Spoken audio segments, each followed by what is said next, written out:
What's up, everyone? Daddy Warbucks here, and today we are continuing our playthrough of the Lost Tomb of Annihilation, or whatever it was we were calling this campaign.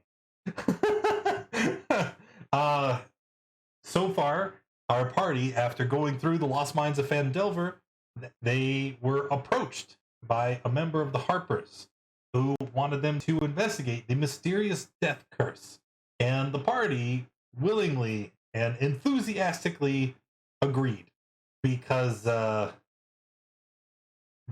I forgot to reset Candle's name. Boo. All right, anyway, they agreed because our friend, our robot, Zolt, died during the Lost Mines of Phandelver, and thus is affected by the death curse.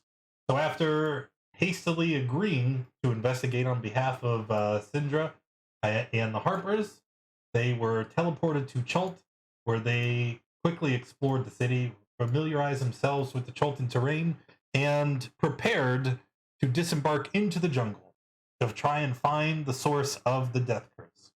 And that is really where we are picking up today. Now, one of the main points of our last discussion, right? I am going to take us over to our map of Chult, which is partially incomplete, just because much of the region has not been explored. And in our last session, one of your guys' major questions that I promised I was going to look into for you was how much it would take to travel across each one of these hexes, right? Because this map, each hex is 10 miles, and so I looked up the answer, and you're not gonna like it at all, because traveling at a normal pace, it costs you 1 day to travel one hex. Yes. And this is a very, very big map, and the closest objects are very, very far away. So then there's a couple things to consider. You have the option to travel at a fast pace. A group traveling at a fast pace can cover 2 hexes in 1 day. However, traveling at a fast pace gives you disadvantage on perception checks. You cannot forage for food while traveling at a fast pace. And I believe it said you cannot stealthily move through the jungle because you're traveling so quickly, you're making lots of noise. So that wouldn't be an option either. You also have one other option, and it doesn't quite work this way. I think it was suggested that if you chose so, then you could roll a dice, and on the dice you can move an additional day every 2 attempts. Screw that. So regular pace, one hex a day. Fast pace, 2 hexes a day, and you have the option always to force march. And if you don't know what that term means, a force march is where you forego your day's worth of rest to continue traveling. And I'm going to say that on any day where you choose to force march, you double the amount of hexes you can travel across the map. So normal pace, 1 hex.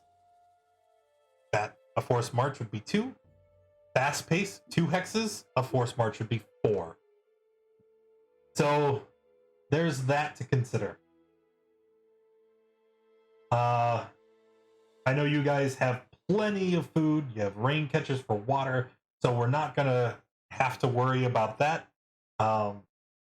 And just remember to mark off your insect repellents with your long rests, because they only cover for about a day. So,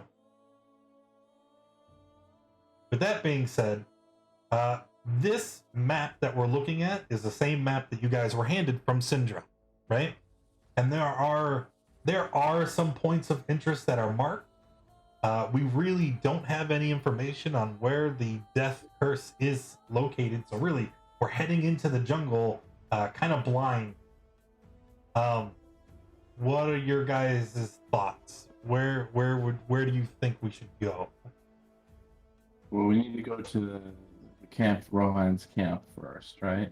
Which is at the Camp Vengeance here, or where No. was that? The Flaming Fists are in Fort Belurian, which is to the northeast of Port Nyanzaru. So the opposite of where we go, trying to go.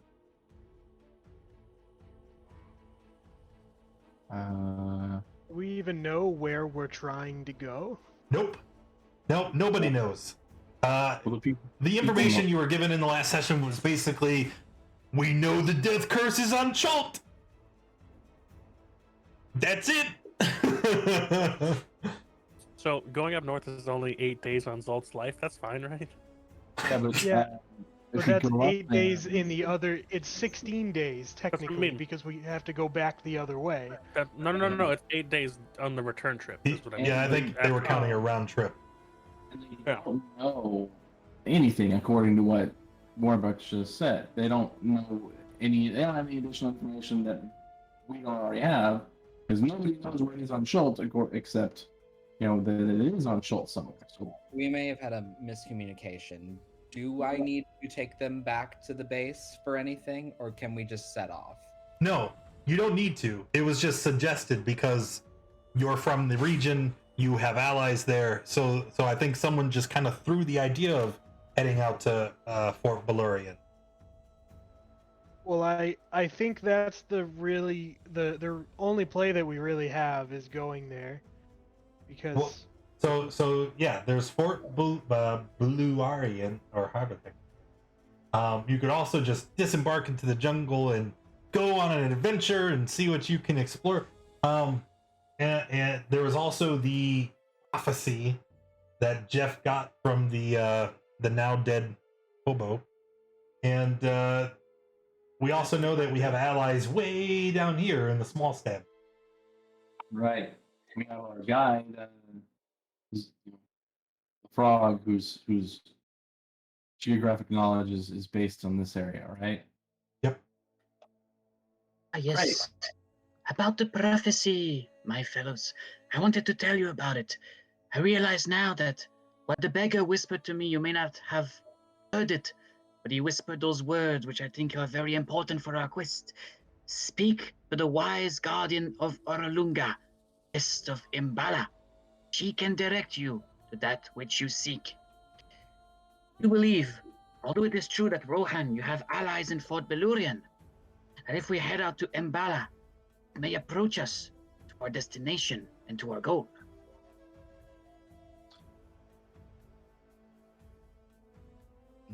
Oh, I don't see said it. that you killed that man. Don't So need.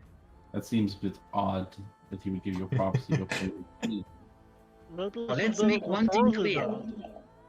Make one thing clear. We don't know if he died. I just saw him collapse, and no, I did not kill this man. Sick.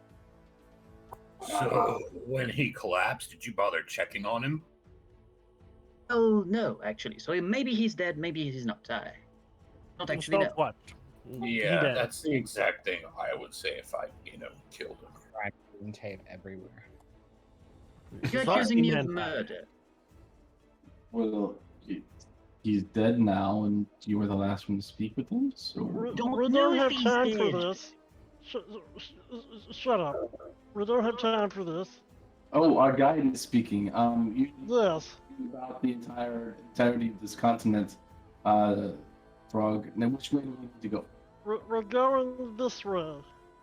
and then he starts walking in the direction of it. Would he have knowledge of Imbala? That's fairly close to the small stab area. So, why don't we make a history check? Because even though you originated in the Small Stab clan, we don't know the route that you took to leave Chult. If you went through Port Nyanzaru, or if there was some other boat, or what, and we don't know if you would have encountered Imbala in your journey. So why don't we make a history check and see if we can make something up on the fly, as you do. That's not too bad. Okay.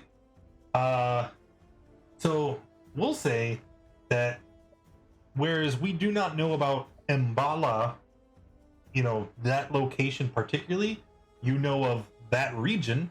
You know that where Mbala is on your map, that is a dense jungle area that also is heavily populated by the undead. And I guess this would be a good time to point out some of the features of our map here. If we look, you'll see that, and actually, let's talk about travel. Okay. So, if we look at our map, we can see there's all types of different areas, right? There's these green, lush, forested areas. That's our dense jungle. Then we also have our mountains. We have rivers, lakes, and then I don't know. Can you see this yellow region here inside the jungle? Yes. Sure. And it's marked with the skull and crossbones. So that denotes a region that is populated with the undead. Okay, because there's undead all throughout the Isle, but there are certain regions of Chult that are more overrun, so much so that area is like, all the vegetation has died. Animals, wildlife tends to avoid it because there's ravenous dead, right? So we know that where Mbala is one of these, they call them wasteland regions, right? Now the way travel works, and we're about to roll this, I heard that we're going to start traveling towards Mbala at a fast pace. Was that correct? Sure. Okay. So two things are going to happen. One, our navigator is going to make a survival check, right? And that survival check, that's just, you'll never really know what the target is and how well or how poorly you did. That's just going to be kind of a guide of how well you stay on target, or whether we end up going off the path. If it changes anything, Gib would follow the river, like not be right next to it, but it would be, within sight or within like hearing kind of thing. So you want to walk along the river? Essentially. East bank or west bank? Following the river. Okay. Let's follow the river. Yes. Gotta solve it for my friend. First thing, so navigator, survival check. Okay. That's pretty good. That's pretty good. Now, so each day that we travel, we're traveling 2 hexes, right? Because we're moving at a fast pace. 1, 2, bang. Each day that we travel, I'm also going to hit this button. Okay? Where we roll for a random encounter, morning, noon, and night, right? And you can see there's 3 d20s in that box. So this shows that during our travels, we get an encounter at noon. Now, whenever an encounter pops up, our navigator, Gibby again, you're going to roll a d100. And maybe at some point I will post this in Discord. I'm going to show it to the stream right now. There are 1, 2, 3, 4, 5, 6, 7, 8, 9 different rollable tables here. And each one has roughly 100 different outcomes. They are separated: beach, jungle, no undead, lesser undead, greater undead, mountains, rivers, blah, blah, blah, blah. So depending on what area of the jungle we're in, there is a wide array of random, wonderful, and strange things to explore. So just starting out, we're in jungle, no undead, and we rolled a 90. A 90. So as we're traveling along, right? The first day passes. We make it out about, say, 6 hours, and the sun is directly up above. As we travel, we see something off in the distance.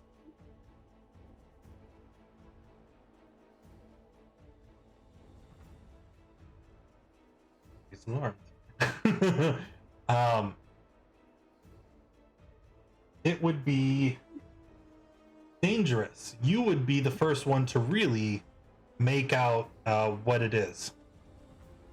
Standing Okay. up on a ridge, okay? You clearly make out the humanoid shape of it looks to be, you can't really tell very well because of the great distance, but you can tell it's a humanoid shape. They seem to be covered in fur, not unlike Ersk's. However, their frame is much different from Ersk. It's not a big and bulky goblinoid. They're much thinner, much more lithe and agile. And you can see they have a feathered headdress, and they wear like a leather harness and leggings. And they're standing on this hill, and you can tell they're watching you. Can I do a check, like a nature check, to see if I know what that is at all? Maybe. I don't think you would use a nature check to identify humanoid. Oh, I don't know. I think that'd be more just a history check to see if like you have learned, if you know what these creatures are. No. You said harness, and so I was just like, oh, it must be a beast of burden, but I guess not. A 6, Okay. probably no joy. So yeah, you can't really determine what it is, but as you kind of focus and you try to turn your attention towards it, it's almost like your eyes meet, because you see it stand up at attention before it whirls around and disappears into the tree line. And as it moves, you can see it has an elongated tail. I try and wave at it before it leaves, like a big smile on my face, like I do with everyone. And I wave and cry out hello, and see if that changes anything. That's it. Whatever was watching you has disappeared. Well, it looks like something was watching us. It wasn't. Maybe it didn't hear me or didn't see me, but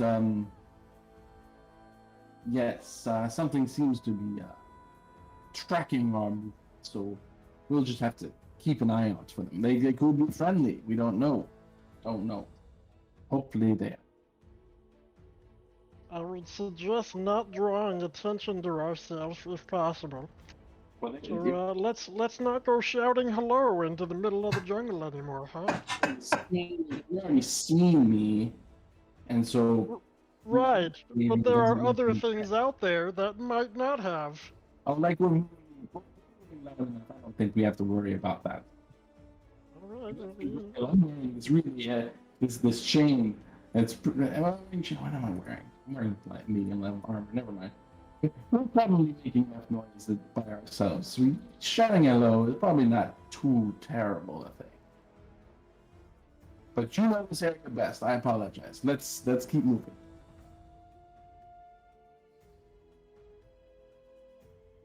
Okay, so that is our first day of travel, right? We didn't get very far. So with our first day, we would have to apply our insect repellent, eat our rations, and then take our rest, right?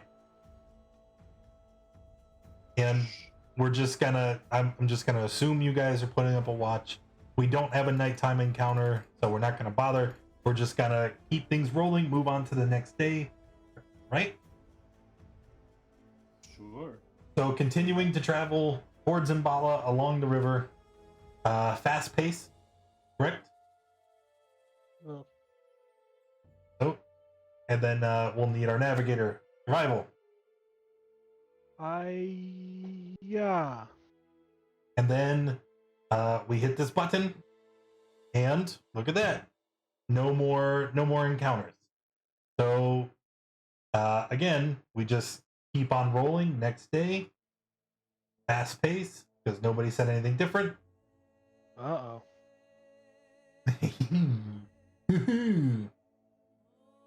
Okay. And then roll again, and then a D100, please. And now you can see we are firmly in the wasteland.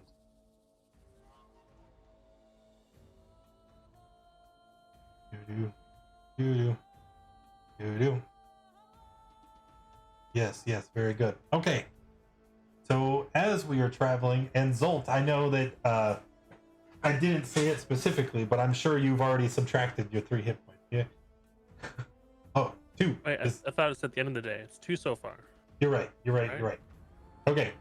So you guys are traveling, and as you are trying to so expeditiously, make your way through the jungle and find some lead, somewhere to go so that we can save Zolt. As you move, you begin to hear a low growl. You first notice it in the area up in front of you, maybe 40, 50 feet away.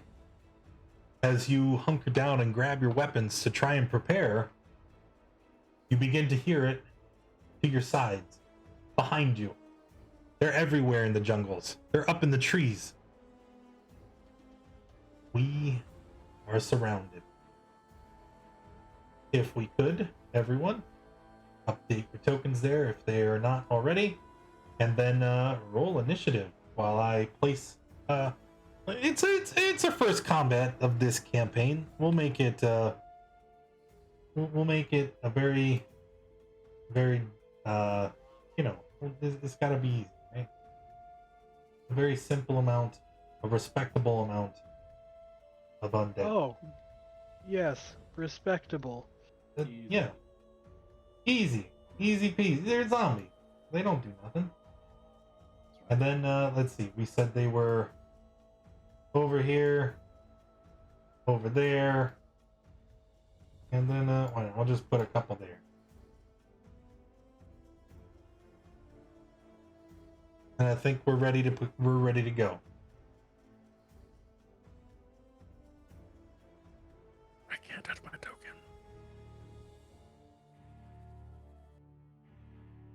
You can't what? Interact with my token. I can't do anything to it. Drag a new one to the map?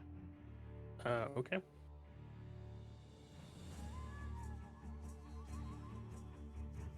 Oh, someone wrong. Never mind. That's 100% me. All right.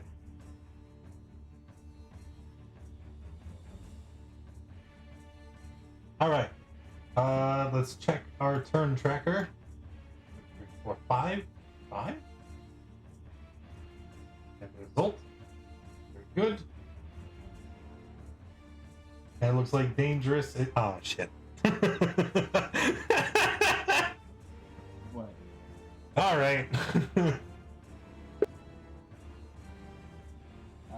I could do that. Well, before you do that, can we just take a moment to appreciate the not standard zombie art? It is pretty. I don't know that I want to do that. I'm gonna do something else instead.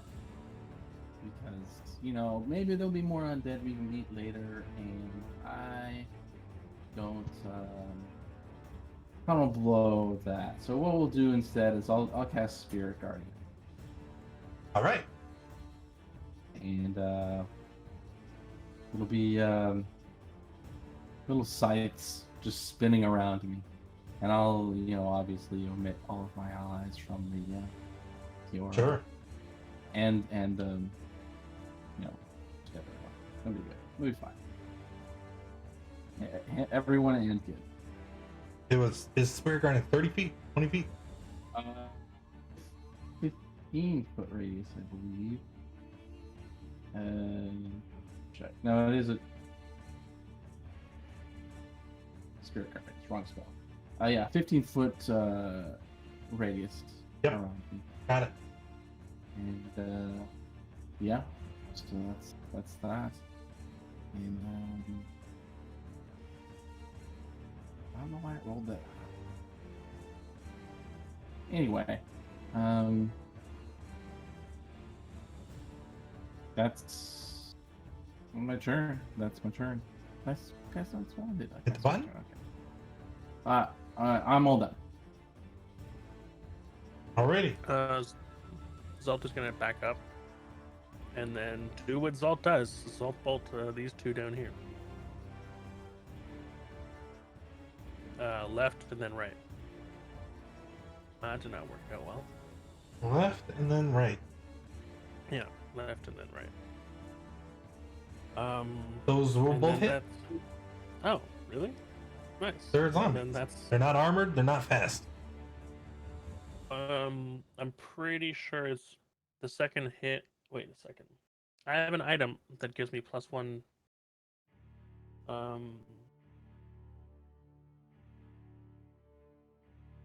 It One should- damage roll of the spell.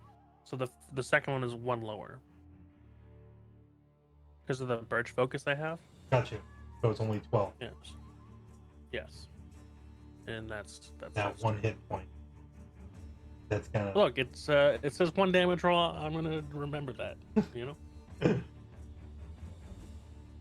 then, I'm gonna come on over to here.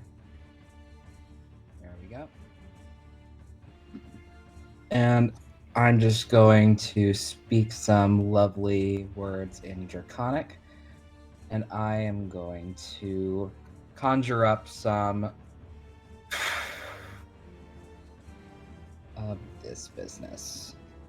2 blue dragon arms on top of my own, and I need these 3 zombies to make a dex save or take 6 force. And do. Dex save. They all fail. Okay. And then I'll go ahead and start taking some swings at that one that's closest to my people. That'll be a smack. Yep. Hit. Their AC is 8. So Yep. literally anything. Can hit. Oh, it's more that I just have to get back and actually click the thing. So he will take 18 damage. Okay, and that second hit looks like it's going to kill him, but as anybody that has ever played D&D knows, zombies are like super annoying. So we're going to make a con save, and he still died. Didn't matter at all. Yay. Dragon Claw just crush. And we will be done. Okie doke. I will hit the button. Okay, Earth will rage, grar, and grow his big fancy tail. And then he will move here, strike it this zombie first with his battle axe. And why did that not? There we go. Hit. For 17? No, that's a lie. That's Is it for one-handed? 9. It's 9, one-handed. Got it. And then he will strike it again.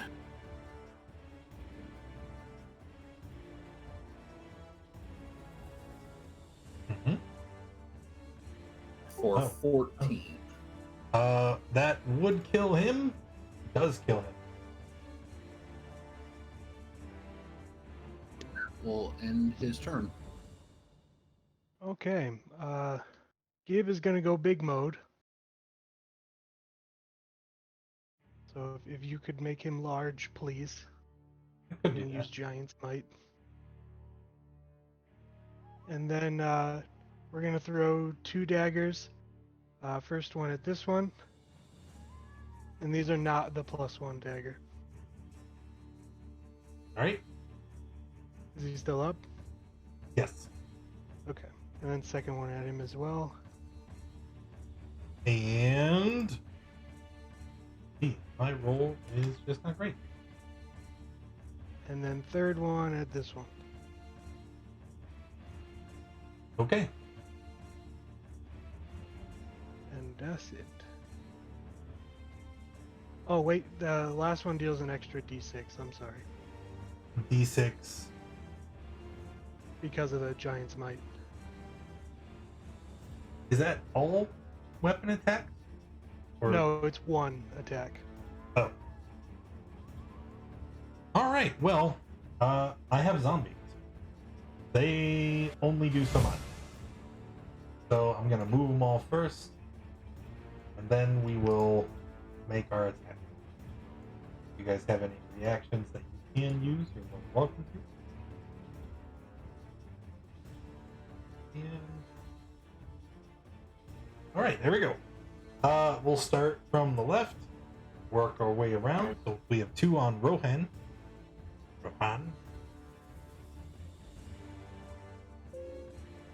Wow, missed. 1 on Jeff. They want to make their wisdom saves. Oh, 2. Crap, which 3 were in it? Well, any of them that entered my aura, take it immediately. Okay, And that's fine. so, 1, 2, 3. Well, they all moved in. 1, 2, 3, 4. 1, 2. Why am I rolling everything with advantage? Knock that shit off.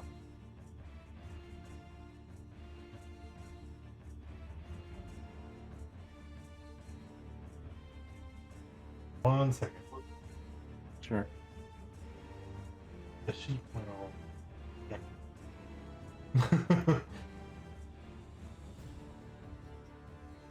Always roll again. Man, toggle. Whisper. I swear I had set that like for the lobby, but I guess not. Alright, anyway, fail. We need 2 more. Fail and fail. Right? 13 fails. Oh yeah, those all fail. Okay. So that's. Can you roll the damage? I'll re-roll it. I didn't know if you had rolled it to begin with. Yeah, it was rolled initially 3d8, so it was 10. But I'll re-roll it if you Nope, want. it's cool. I'll take 10. Dead. Okay. Not dead.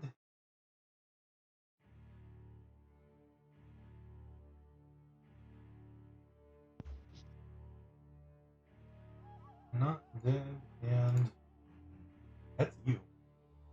That would be funny. There we go. Okay. So no attacks versus Jeff because that guy instantly got incinerated. We have 1 here versus Dangerous. 20. the 1 attack that goes through. And then we'll need a con save for concentration. Didn't sound bad.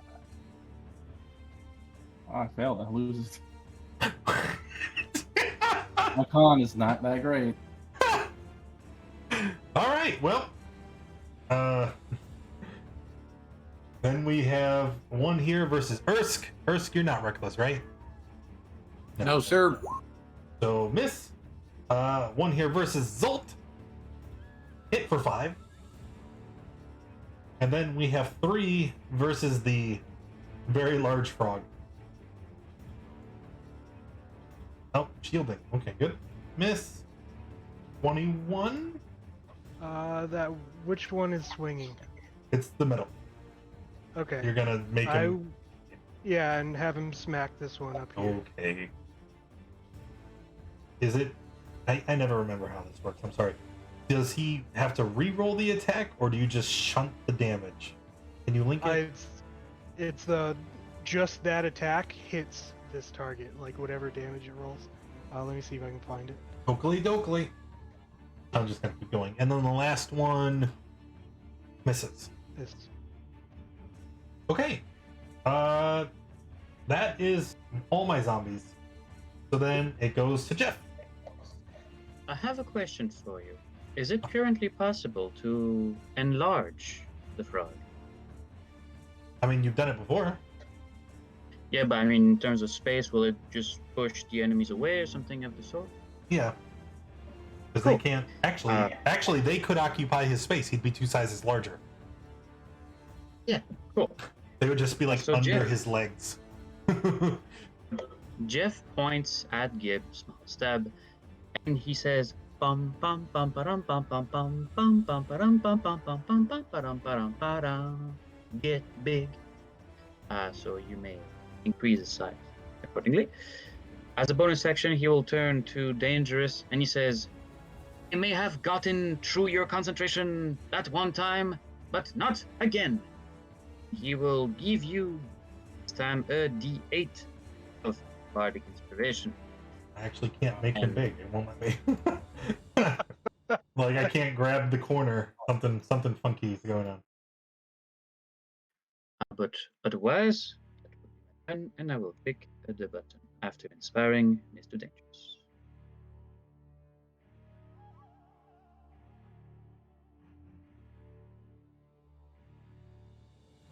Here we go. It'd be 3 by 3. Tell me what I can't do. I own you. Dangerous.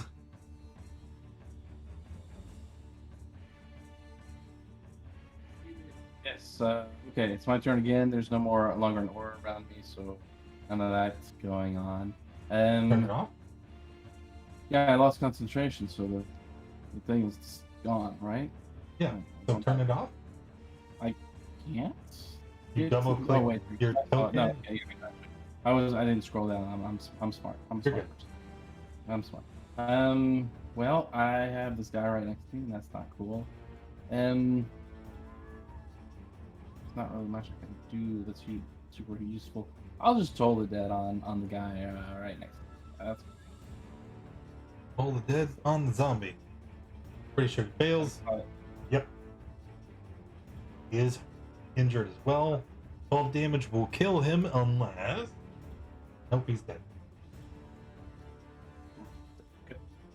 He's dead. And I don't have anything near me. I'm just gonna move away. I don't want to be near any zomboids. So we'll move over there. And that's your turn. Zolt doesn't like disadvantage, so Zolt's gonna shimmy this way. Provoking an op attack. Very Mhm. brave. Yep. Oh, Yeah. Ooh. Okay. So I guess I'm taking 12 from that, and you know what? I'm gonna throw a hellish rebuke on as my reaction on that. Yeah, that seems fair. Because he's making me bleed my own blood, and I don't like that. He fails, takes 16, dies, and doesn't die. Well, he's taking a Zolt bolt to the face. Do I have to say both of them, or can I do one then the other? They don't know how- are independent attacks, so Right. you would declare each attack with its own target. I mean, like, can I declare the second one after I find out if this thing dies, or do I have to Yes. declare them at the same Yeah, time? no, that's fine. Oh, well then I'm gonna do the first one at him, and see if I make him dead, Nope. and then the second one at him. Oh, and this is a very resilient zombie. He's been caught on fire, hit with multiple Eldritch blasts, and finally, with all that combined effort, he is dead. Yeah, that was not fun. For you. And I can't also bonus action like heal myself, right? With healing word. You Because have I- not used your bonus action. Actually, that Right. would be But like legit. spells, I can do both, right? Yep, you haven't done a leveled spell yet. Cool. Well, technically, I he did. Reactioned. He- That's what I'm saying. Like, I used the reaction. yeah, I to think you hellish rebuke. screwed yourself. Oh, yep, Because yep, yep. the bonus action spell is the one with the funky rule that says you can't cast any leveled spells. Since you used a Even if reaction, it was a reaction to do it. that doesn't matter. That doesn't matter. Okay. You can't use a bonus action spell if you cast a leveled spell on that turn. It's dumb, but it is what it is. It's super dumb, but hey. Do you have know any what? other bonus actions that you can take, or is that it? I'm pretty sure that's it. Still Yeah, productive that's turn. My turn. I mean, I used everything I have to take 12 damage and kill a zombie. But yeah, that's okay. Disengage is always valid, my guy. All right, Rohan. Sure. Alright, so the one to the south here. Let's do some more dragon business. Boop boop. Let's see. Do I hit? I do. He's gonna take 7 and 7. And he appears to possibly still be alive, so we'll go ahead and do a flurry. It's because I haven't done it yet. 7 and 7 would kill him. He's gonna make the thing and die. He's dead. Oh, delightful. In that case, the flurry's gonna go at this gentleman. Let's roll 2 more. Hooray! That's unfortunate, that 9, but this one still takes 7. Yeah. You know, incidentally, if it wasn't a critical fail, it would still hit. No, we're done. Okay. All right, Ursk is going to target this one first. And I don't know why it keeps jumping out of that window. I don't know. Something funky happened with my roll. For 12. Yep, that is exactly its health. It's dead. And Ursk will target this one next.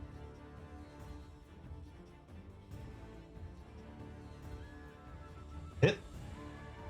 It For was at 13. 2. It's dead.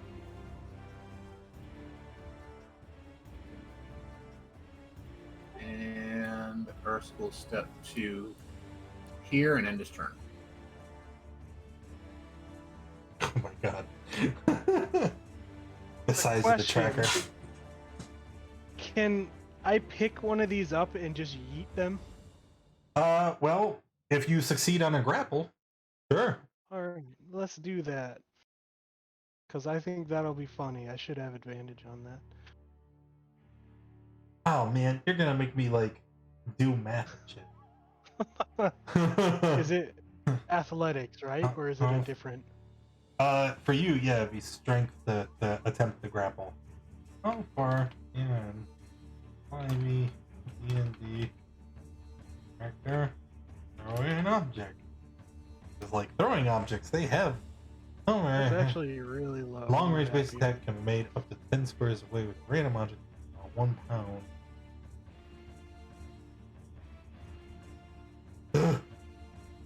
So 10. Well, you might not actually grapple him. They could. Hiya! Ooh! Ooh, he's slippery. You try to grab him and you just kind of yank his arm off. Can I attack again with extra attack and try one more time? Yep. Is that how that works? Okay. There we go. That's I better. don't think I'm gonna beat that one.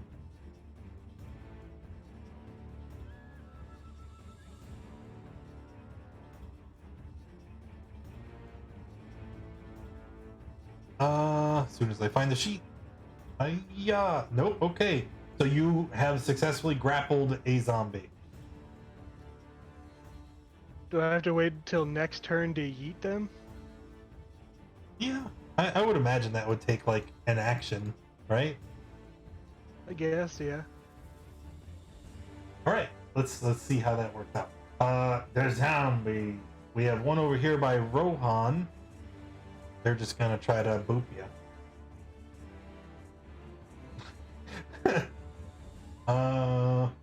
Then we have 2 over by Gib, one of which is grappled. So they're gonna punch and punch again. Damn, Gib. You take that Okay. 7.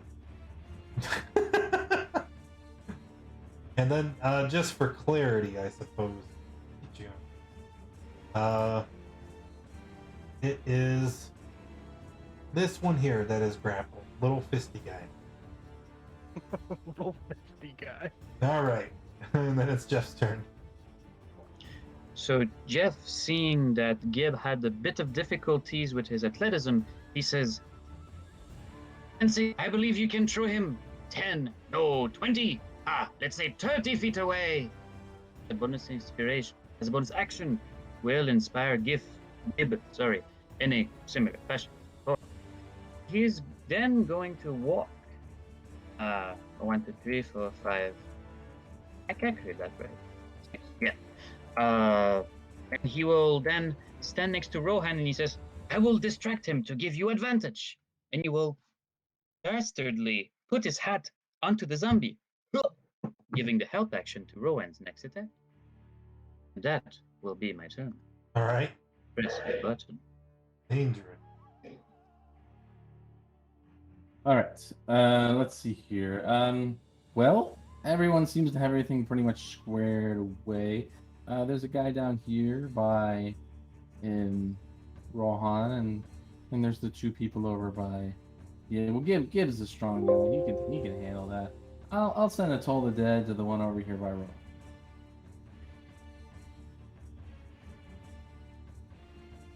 Not the best roll, but yeah, Toll the Dead. Well, they failed. And they are moving you. Going to take 3. I'm gonna move them to that square just for ease of action. Is that all dangerous? You know what? As a bonus action, I'm gonna go ahead and cast Spiritual Weapon, and I'll put it over here by this one and swing at them with a 17. And that Sure. hits. 7 force damage. There we go. I'll put a little marker out there to signify it. A small yellow circle. Let's do that. Yep. Works. Thing. So Let me ask you, what shape does your spiritual weapon usually take? the spiritual weapon is a scythe. They're all scythes all around. All right. We'll keep that in mind. I'll make a note of that. And then maybe I will upload a fancy site token just for you. 'Cause- Sounds good. And let me get back there and right here. yes, great. Zolt. Yes, Zolt can. Oh, I mean everything is pretty much claimed for. Can this thing? Can I see it? Yep. Yeah, Gib is huge. You would just like see through his legs. Zolt bolt it then. Oh, that is a dead thing. No, it's not. Zolt Jokes. bolt version 2, Guess what? He is dead. and then bonus action, healing word on myself. Got Right? it. Yep. Wow. All right, I see where the game was. All right. Dragon Bong. That is a hit that kills it, and then it. Well, yep, that's dead. And our One zombie speed remains. is- Oh, thank good. That's good. Our speed is 40, so we will go zoom. And because our reach is 10 with our arms, we will attempt to arms. He might be out of your reach. Yeah. I don't know how tall a huge Huh. creature is, but I'm like holding him aloft, ready to throw him, kind of thing. Well, you as a huge creature are roughly 15 feet tall right now. So I'd say that's I don't probably know. definitely out of your reach. We could actually calculate this if we really wanted to, but I don't. I mean, if you're saying I can't reach him, then I will just bonus action. What is it? Step of the wind and jump up into this man. Yep. Okay, that'll work.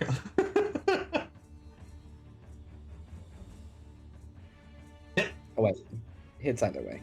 Cool. So 11 you force. run up the side. Okay, you need to know how tall he is. Okay, we can figure that out, right? Gib, what is your normal size? 3 feet tall? Less than that, I think. Let me check.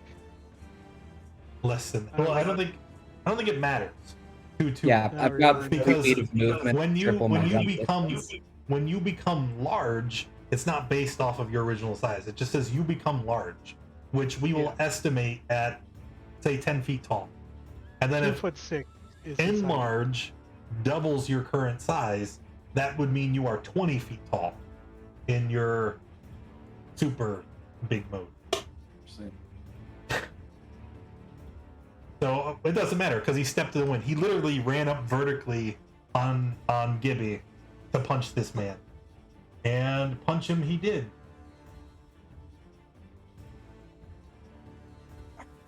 Indeed. And then I will just reaction slow fall down to the ground. Fancy. All right, Urs. Yeah. Earth's just gonna stand and watch because Gibby wants to hold zombies in the air. All right, so Blood. While the rest of the group was taking the turns, I have been Googling furiously to try and figure out this answer, right? And the best solution that I've come up with, the one that I think is going to work for me, is that there really don't exist rules for throwing another creature, right? Like you can grapple someone and then you can move them around with you, but as far as throwing them, that's kind of sketchy. So here's my idea, and here's how we're going to do this moving forward. We're going to treat it as if that zombie you're holding is an improvised weapon.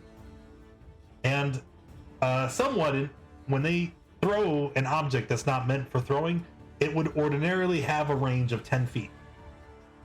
But you're quite large. So we're going to say improvised weapon range is 10 feet. When you're large, it's 20 feet. And when you're huge, it's 30 feet. So in my head, you can check this zombie 30 feet. And he's going to essentially take 30 feet of fall damage as you yeet him into the forest.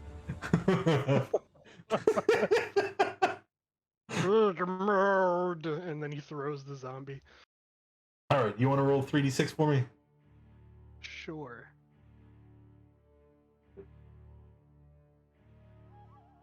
Wow. Oh my god, he's alive. Well, actually, that doesn't even kill him. But he is 30 feet away, and you've heard some very sick, crunchy noises. Does that count as like would I still have second attack or no? I mean, sure. No, All right, well, because it's not an attack. I mean, your action was to throw the man. Yeah. It doesn't matter. This combat's over. Okay. Matter of fact, why don't we just eliminate the pretense? You yeet the zombie into oblivion. He's gone. Get out of here.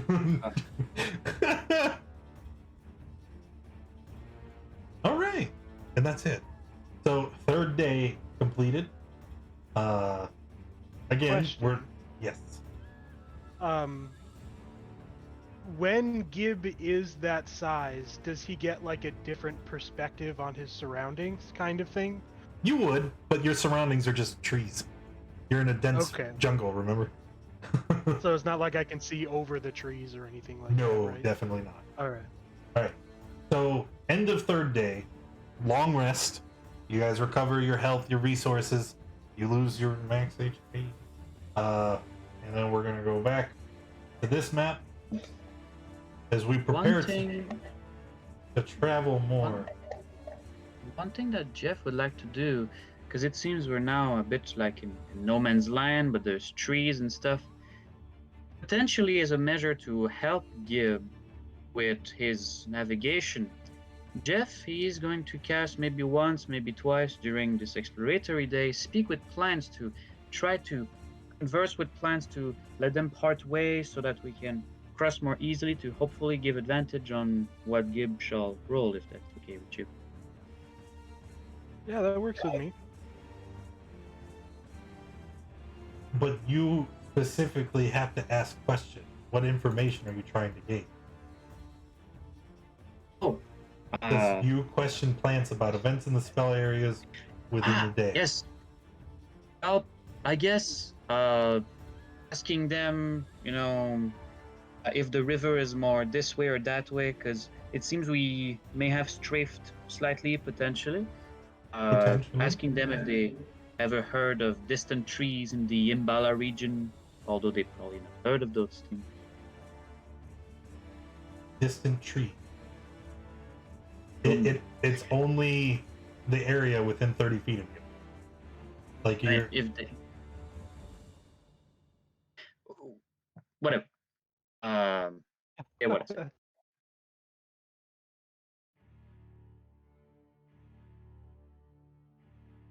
I don't know what you're asking. Unrelated to Trace, can I use guidance on him when he does this, or Yes, would you it... can. then that work. Then I would like to guidance. Whenever you do your roll. All right. We're gonna do it now.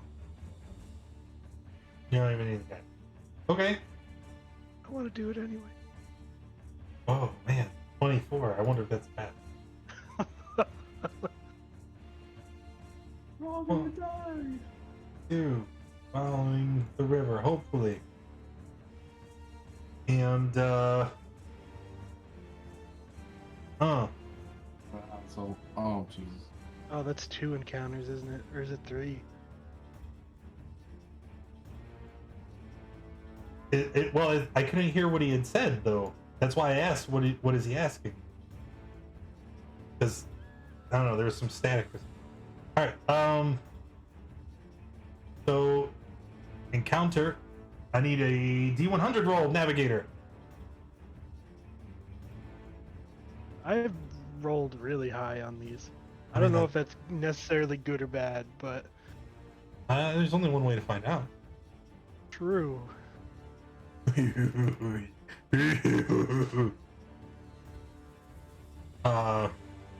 If I said in this case that it was bad, would you believe me? No. I just think, So- As you are traveling, you come upon again to a humanoid figure covered in fur, right? Dangerous. When you see this figure, you can tell that by the very distinct attire that it's wearing, it's the same figure that you had seen before. okay.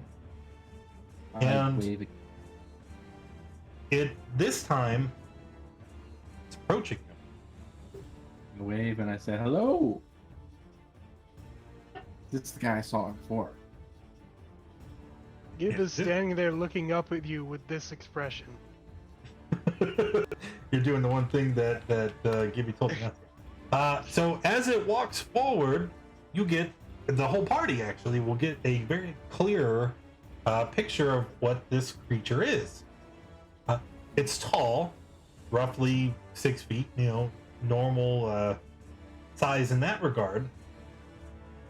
But it's very thin, and its limbs are very long, and you can see that it's got a very cat-like face and a long and slender tail.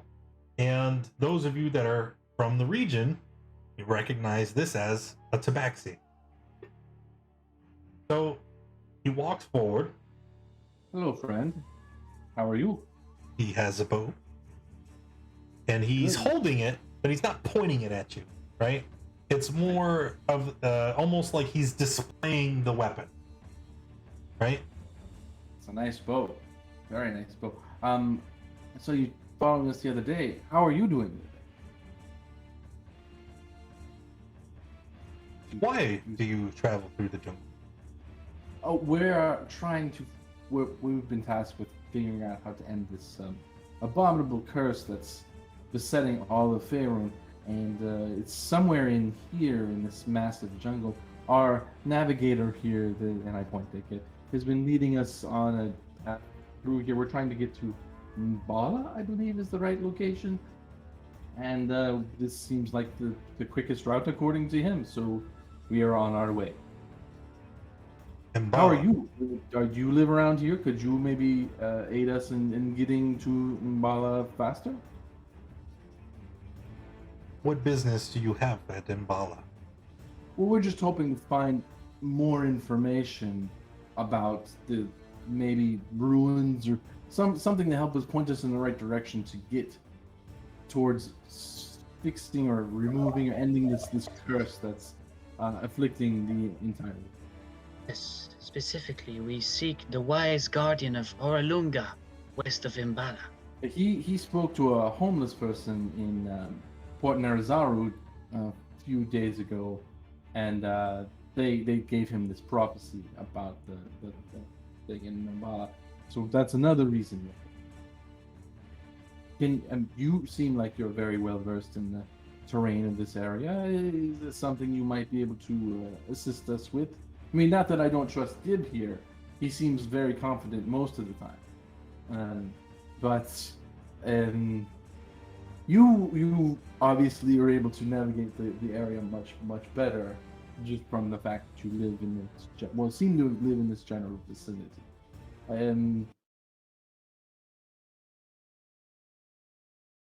Yeah, I'll leave it at that. He Gib talks is squinting at you right now. You may. I think you have something in your eyes, Gib. Maybe just widen them up a little bit, or flush them with water. I know you like water. Flush them up. The whole time, Dangerous kind of rambles on. He says nothing.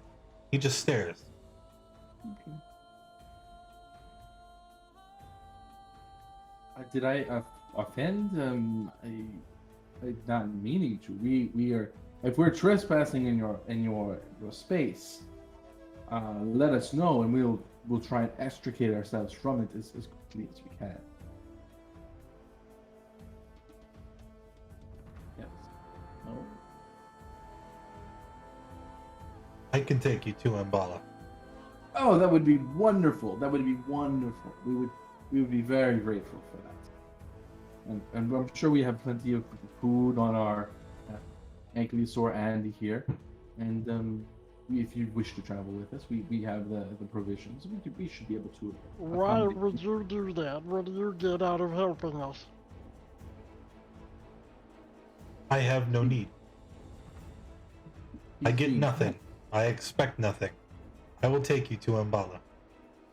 Thank you. That's quite kind. People can be kind, Gib. It's Can allowed. I insight that? Yeah. Yeah, go ahead. Anybody that would like is welcome to insight our Tabaxi friend. I Wow. don't have advantage on that. So we have a 6, a 10, and an 8. I should try. Just for Jeff has a 17. Okay. So none of you who are listening to the Tabaxi speak, none of you find a hint of deception. No untruths. They appear to be very honest. Excellent. Well, if you know the fastest route. Oh, I do have advantage on insight checks because of the stone rune. Oh, you're okay. I mean, he seems to be telling the truth. Well, again, we would be very grateful for any assistance you can in getting us there. And why don't we watch you and Gib head out on the front there as the leads, and we'll get on our way. Thank you very much. Wait, what was your name, sir? I apologize, ma'am. What was your name? My name is of no consequence.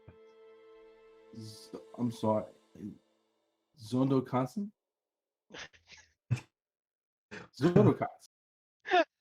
What the heck? I That's am above such earthly things as names and titles. Interesting. You- Interesting. Follow me. We head south. Great. Excellent. And I will follow him. No problem. Are you certain that you do not wish any gratitude from us? Perhaps a song be of your taste? You may sing if you wish. It will not bother me. But I require no payment. Well, you are quite a humble one. It's a nice change compared to some other people in this group. But hey, as long as we get to where we're going, it's all. Do you know anything about this? The rise in the amount of undead in the area, or this curse by chance? I do. We can talk, or we can travel. The choice is up to you. We'll travel when we rest this evening. Can we talk then? No. I will accompany you for a short time. There will be no rest. We will travel to the south. and then to Umbala. Well, let's get cracking then. All right. Okay. So traveling again at a fast pace. We move our 2 hexes. There's no need to roll for encounters. We already did for today. And then I'm assuming you guys would want to rest. Didn't he say there's no rest? Yeah. So if he's not resting, then I guess we're force marching. Yeah, I'll force march with them. That's fine. Okay. So, consequence of the forced march, everybody needs to make a con save. DC 10. First one's always the easiest. But a failure results in one Of Level course, of it's ex- Jeff. one exhaustion. He's not. Con he's not- dump. Ah.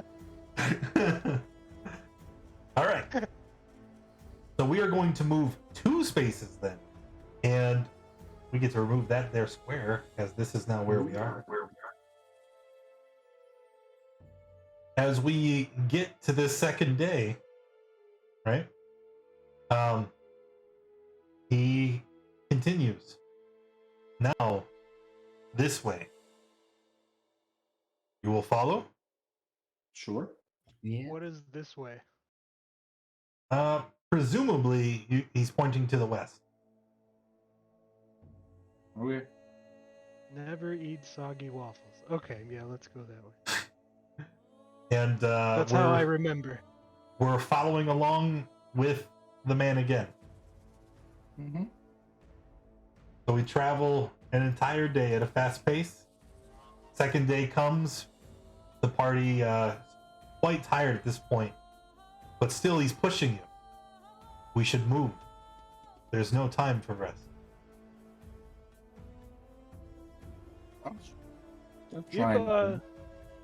Gib is good to keep going. He likes this guy. Well, Although he does have to sit in water. So someone's gonna have to carry him in that jug for a bit. I mean, we throughout all are this. just like sit in the jug in the cart. Yeah. We can tie you Yeah, up. just so you don't- ride on Andy in a jug. Sure. Alright. So we're gonna do another forced march. Is that correct? think so. Okay. Yes. All right. Let's see another round of con saves. Jesus. Dangerous and Zolt each get a level of exhaustion. Jeff does not. Oh, wait. Yes, you do. It increases. I think it's DC 10 on day 2. Or DC 12 on day 2. It's 10, then 12, then 14. Okay. All right. So now we have 2 levels of exhaustion on Jeff. 1 on Dangerous and Zolt. That also means we travel 2 more hexes with the Force March. And finding out something very, very strange. As this man leads you through the jungle, it's very serene. It's peaceful. You don't hear any other animals. You've not encountered anything hostile. But he is adamant on we have to move quickly. And at the end of this day, the party is quite tired. Are we going to continue with him traveling with us? Are we how close? How far are we from? Do we think? Well, I mean, you can see Mbala on the map, right? Sure. I just wasn't sure if that ping was after the night or after the days. This is where you currently are. We're moving into the next day. Yeah, fast pace. I think this is the right way to go. We gotta get there. I agree. Let's keep going.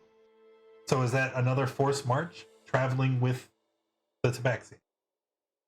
Well, I'm saying yeses and nos. Sure. There are people shaking their heads. We probably should just do a fast pace for the day and then take a rest at night. I think that's the best bet. But he's not gonna stop with us.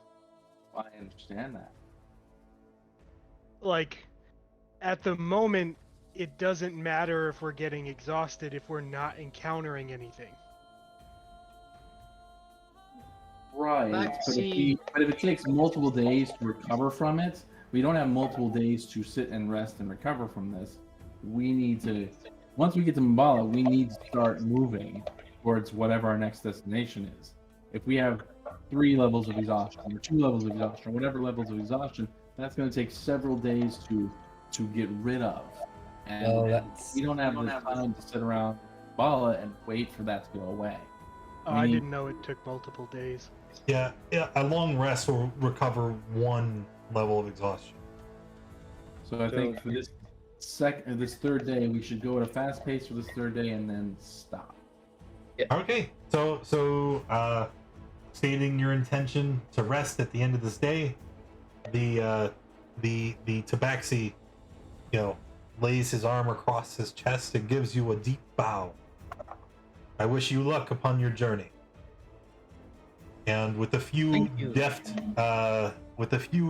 placements of his paws into the ground, you see he jumps an impossible length, going from the floor of the forest into the treetops, and jumping from tree to tree until he has disappeared entirely. That guy can jump higher than I can. That's crazy. Yeah, that's bizarre. He did not seem tired at all, compared That's- to us. I have the feeling that perhaps it was greater indeed than he alluded to. Perhaps some kind of forest spirit. Who knows?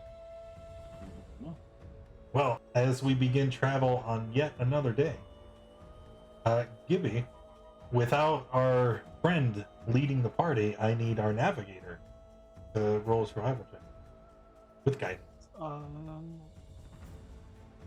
And would I have disadvantage on this with 1 level of exhaustion? It is a skill check. So I'll take that as a yes. I'm just gonna do this.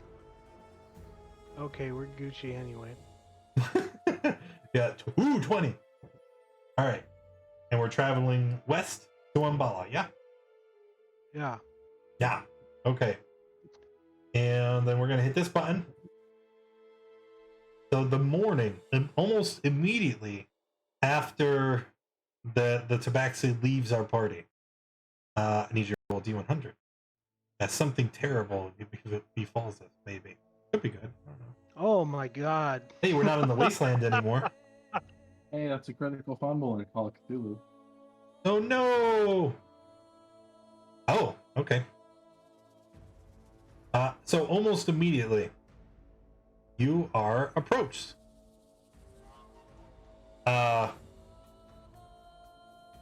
The man leaves. You guys watch him disappear And he into the comes treetops, and then right away, you see someone come through the tree line. It's insane how you didn't see them before, because they are a very large group. There is a human man. He wears black leathers from head to toe, and his face is mostly concealed. You can see a number of daggers lining his chest, and one is in his hand that he's using to cut through the roughage of the jungle. Our more perceptive party members, I'd say probably Jeff and Dangerous, you notice a green gleaming on these daggers, indicating they are probably poison. He is accompanied by a flying serpent that flutters in the air just ahead of him, and is followed by no less than 10 similarly dressed thugs, a handful of what seem to be native Choltons that is guiding this large group. So there's this huge party of almost over a dozen people, and as they come just right through, right on top of you, they kind of stop. Hello, friends. How are you today? I would Dangerous wait and- before you call me friend. That depends on whether you are amicable in our interactions or if you are withholding anything of interest. That is just how I greet all new people I meet. So we have no amicus between the two of us. I see no reason not to call him a friend. Well, if you we're do- friends, I can see all the casks on your beast there. How about you open them up and provide me and my men a drink?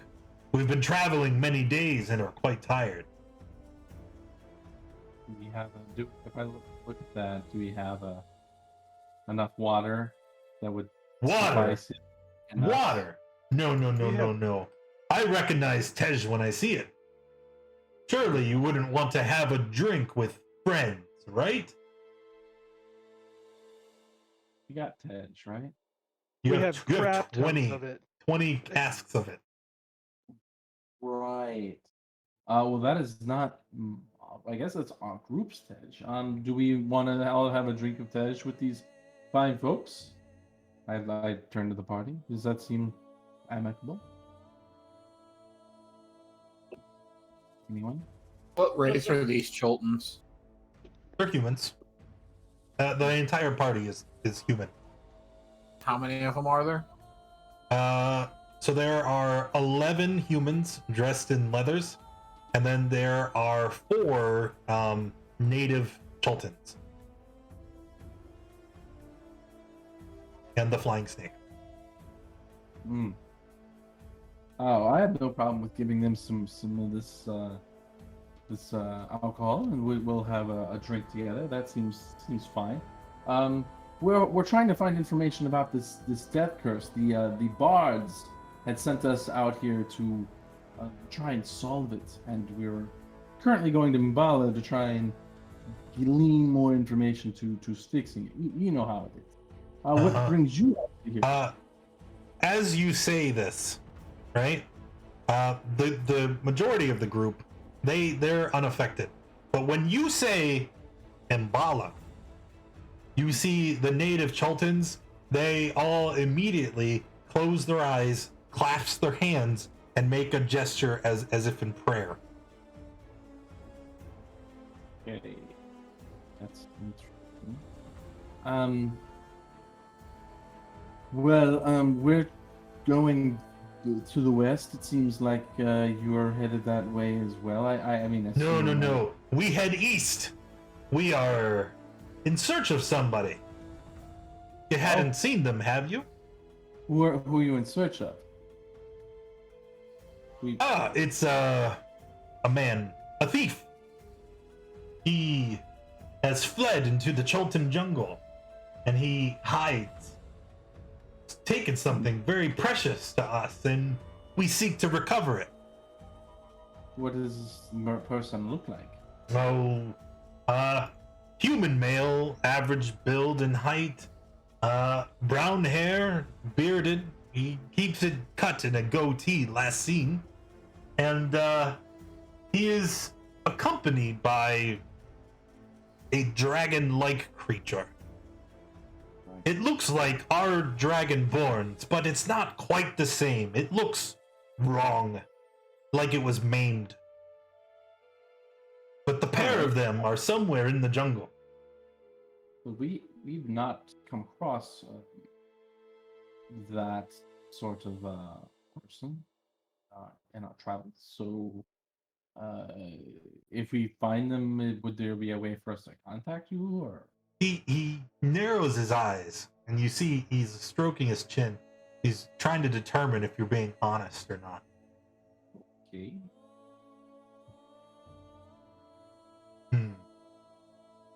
Well, I suppose I could give you this. And he hands you it's a small pin. And the pin, it looks like a dagger, like a curved dagger with a flying snake kind of superimposed over it. Well, that's clever. Ah, What is this? What is this for? the symbol of my group. We, and he gestures to the leather armored humans, we are Zentarum. And we have been tasked with recovering this artist. if you were able to find him and recover this and bring him to us, it would be quite worthwhile for you. Are you like that bard group that sent us here? What are they? Don't listen to him. He They're doesn't. the know this. Harpers? They're the musical group, the my Harpers. No, They sent us no, here no, to no, fight no, no, Zolt. no. The Harpers You like- are self-serving, politicizing, grandiose maniacs. Okay, we Zentarum have no social qualms. We're not pushing an agenda. Okay, Okay. we serve the person with the biggest purse, and like I said, we have been tasked with recovering this person, and if you were to assist in this endeavor, we would make it very worthwhile. Well, As a token of what I could offer, why don't I give you hey Clyde, what do we have to give them? And he just kind of roots around in a backpack and he holds something up and he's like, no, not that. And then he holds up something else. He's like, yeah, that'll work. Bring that here. And he brings it to you, and then he holds it out. It's a rotting quiver, right? But inside the quiver are 10 arrows, which have gleaming metal heads on them. And then when you look at them, it's very obvious. They're silver. They're these 10 silvered arrows. See, a gesture of goodwill, just for you. Well, thank you. Excellent. I'm sure these will come in good use for us. And we'll keep a lookout for your man and his mutilated dragon boy. That's right. His name is Artis Simber, and his friend is Dragonbait. A very odd pair, not to be trusted. So, how does this dagger help us get him back to you? You see, this is a sending stone.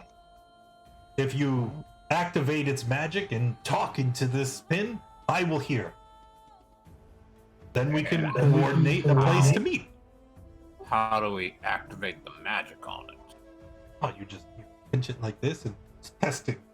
And as he talks into one that he's holding, you hear his voice coming out of the pin. Excellent. Well, I'll put that in with my stuff, and if we come across this person, we will let you know. Thank you so much for the arrows. This is wonderful, and hopefully we have a good interaction later on down the line. Oh yes. But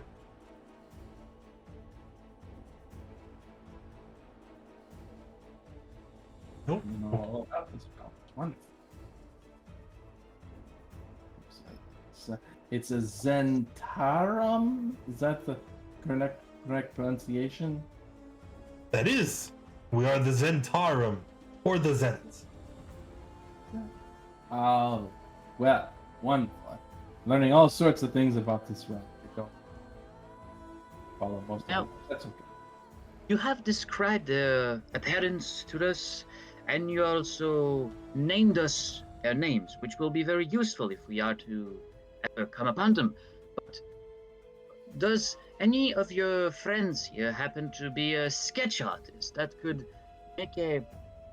have seen them before in actuality, or is it not the case?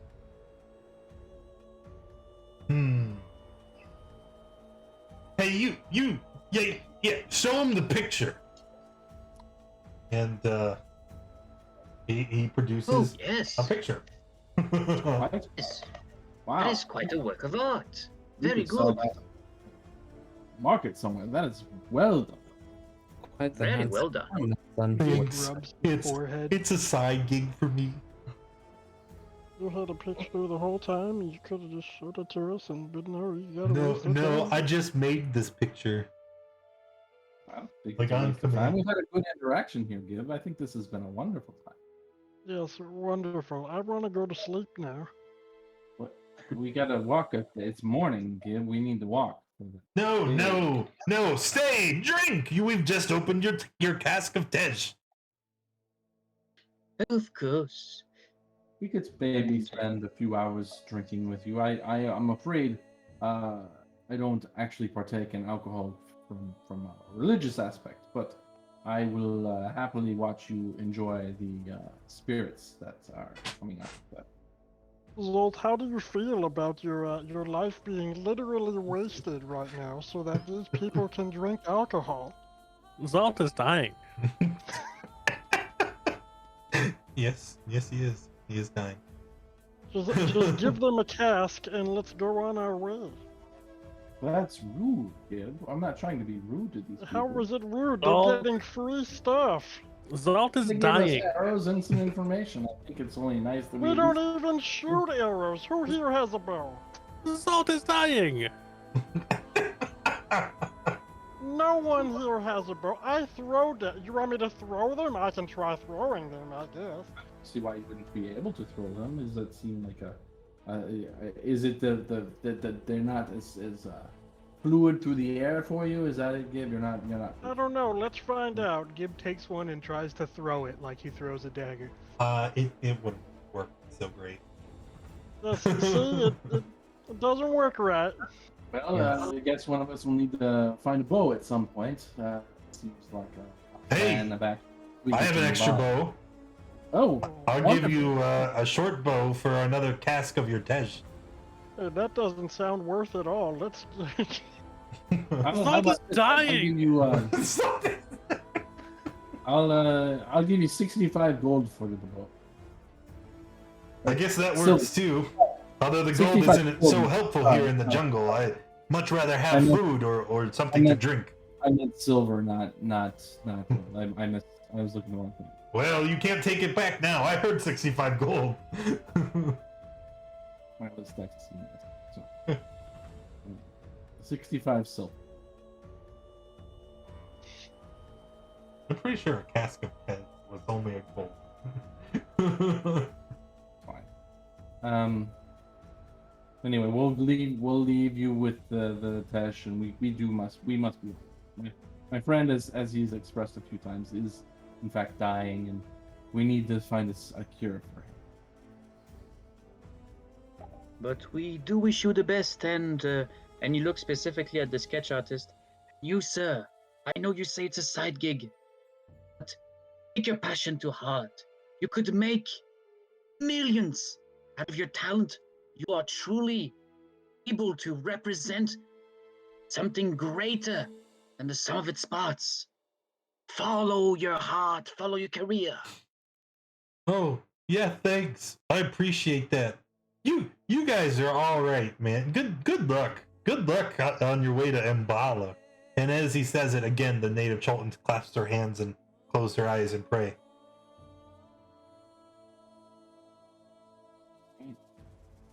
I don't know why they keep doing that, but to be honest, I don't really care. Let's get out of here, yeah? Here, Gib, don't you know all the things about all the people here?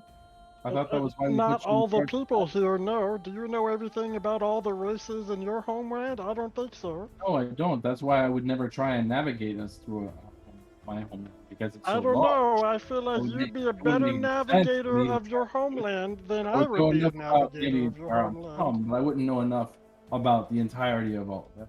That's the thing. So, I mean, I would be able to navigate us through shadow marshes, and I would be very well versed in the Zarasaksh, but I would not be able to navigate the entirety of the continent, as I am not as well versed in the cartography of the entirety of the continent. But you seem to know, you seem to have a lock on all the information in this entire area and know all of this stuff, so we'll leave it to you. Yeah, that's a good idea. If only you could do that quietly. What's the point of being quiet? We're making a lot of noise while moving quickly. Jeff, I would rather you sing than listen to this. Yes, Jeff, sing Jeff, sing for us a sing a song song, while we please. walk away from these Centaurum. We can hear your beautiful voice.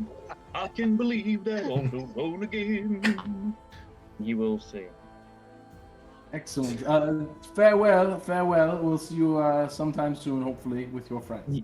And you know what? I have taken expertise in performance. So there you go. So we begin our travels, heading towards Mbala. And as we do, we are definitely resting for the night, right? Yes. Yeah. Okay. Very good. We rest for the night, remove 1 level of exhaustion, eat, recover, blah, blah, blah, and then head out again for the next day. Mm-hmm. Okay?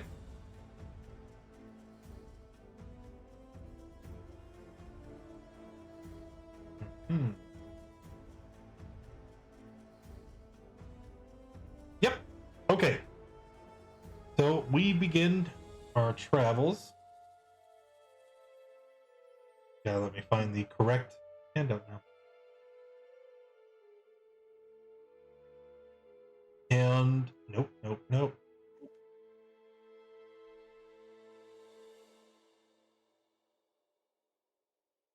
So Okay. Rohan,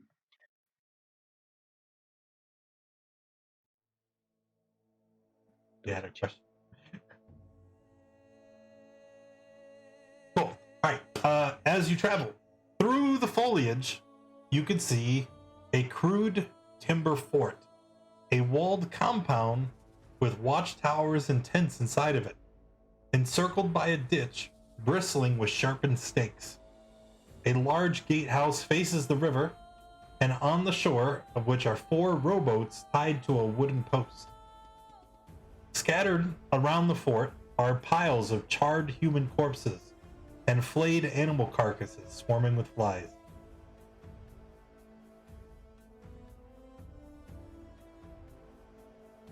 Do they look like undead corpses or just regular corpses? Like human corpses. If you'd like to do an investigation check,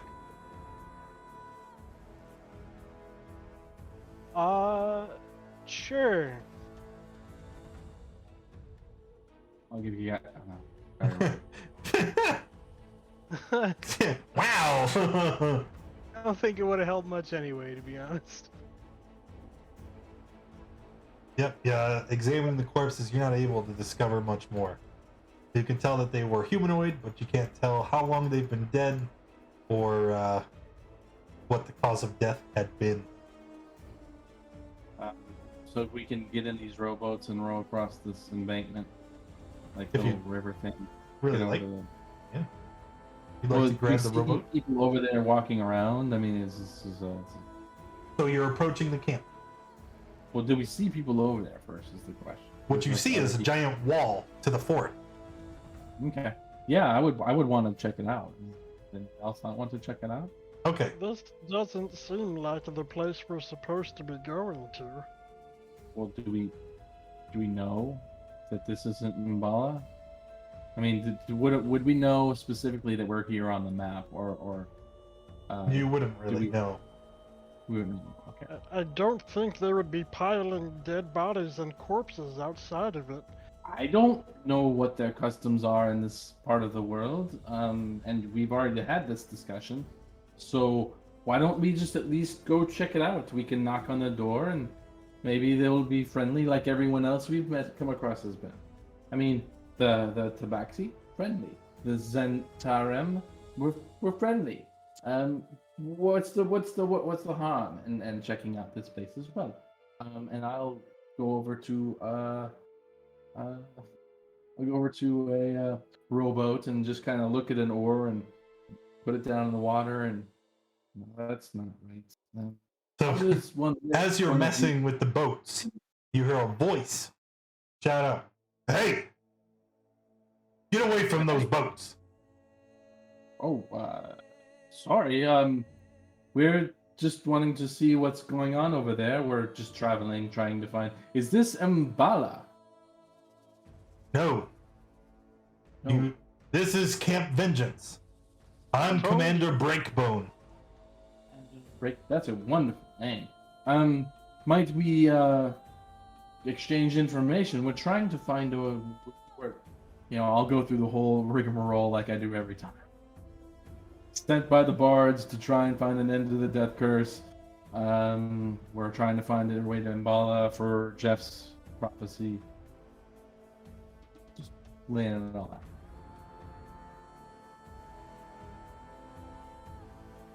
We're gonna go over here now.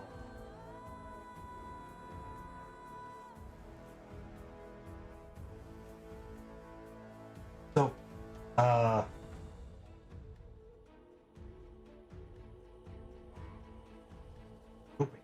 wrong profile. So, as you look up, you see that the person talking is on the top of like the guard post at the main gate, and he kind of waves his hand. The gates open, and you are permitted entrance into the fort proper. Excellent. I just And walk right in. as you move your way in, you can see that there's a number of tents. There's kind of loosely spattered around the walls. There's some people here. At a rough count, you can see maybe a couple dozen. But there's also like a sense of desolation here. There's not nearly as many people inside this fort as you would expect. And the people that you do see, they look browbeat and tired. You also see big trenches that have been cut for latrines that have been overflowing, and you can see much of their contents have been scattered into the roads around. And more importantly for Rohan, you can see above the main tents banners of the Flaming Fist.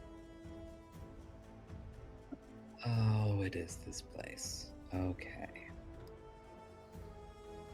Do you know these people that I have? Somewhat.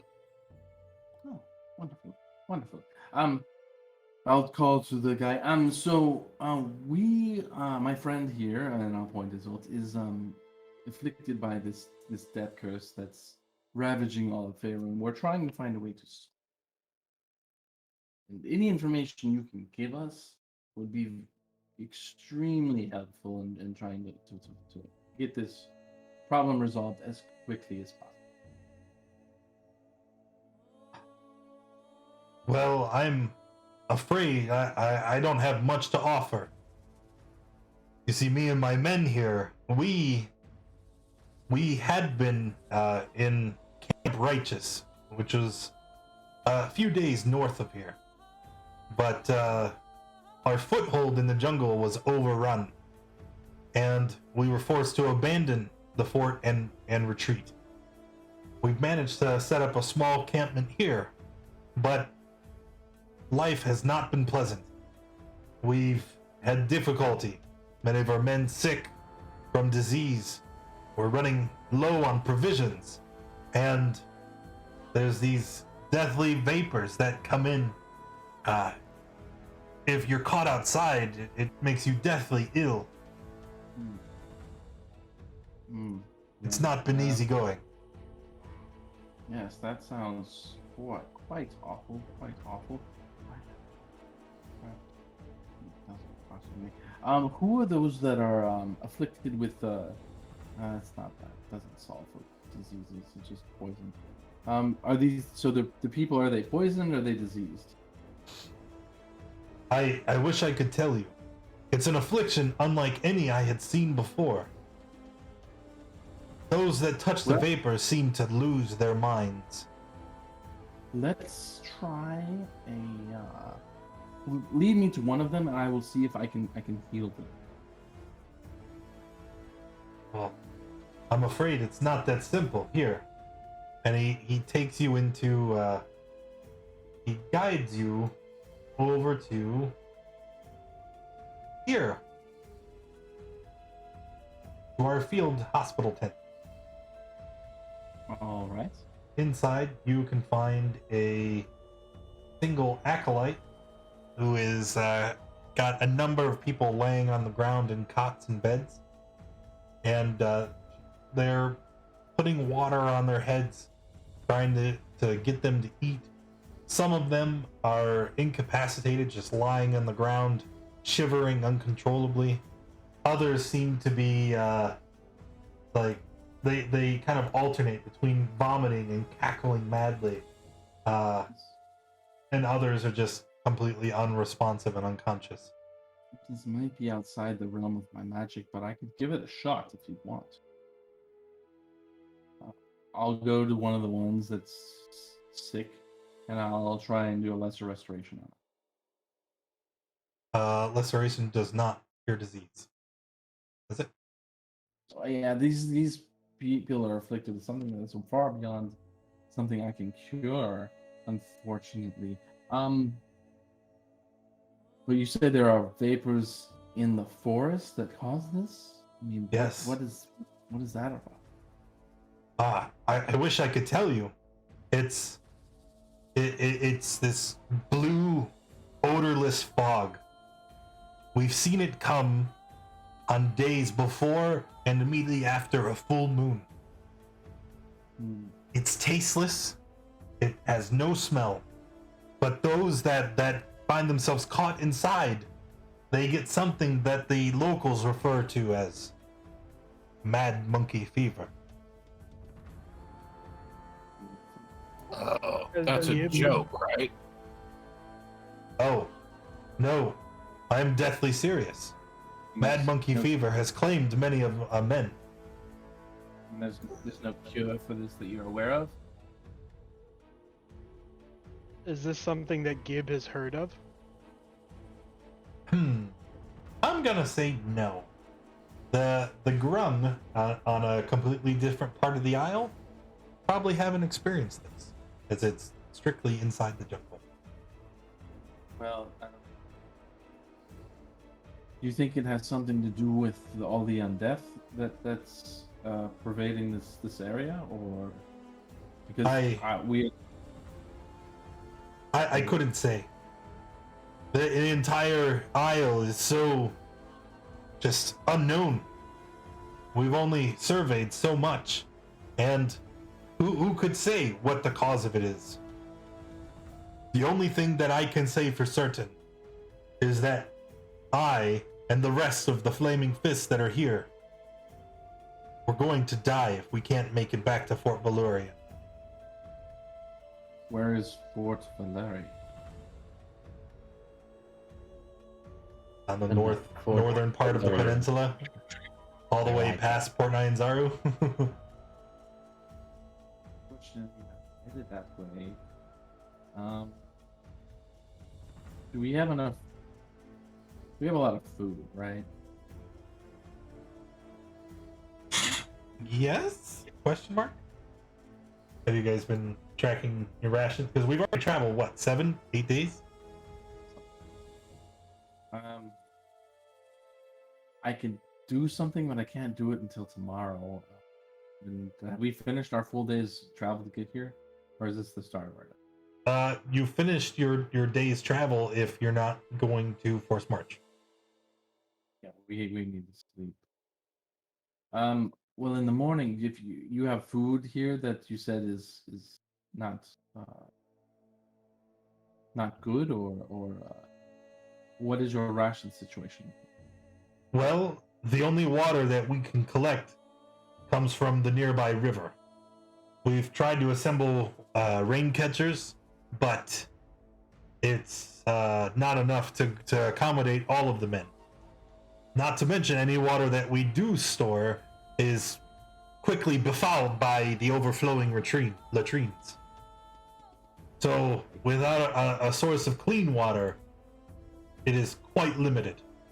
We try to ration it out, make sure that everybody gets a turn, and within a time frame where nobody's going to become dehydrated, but energy is low.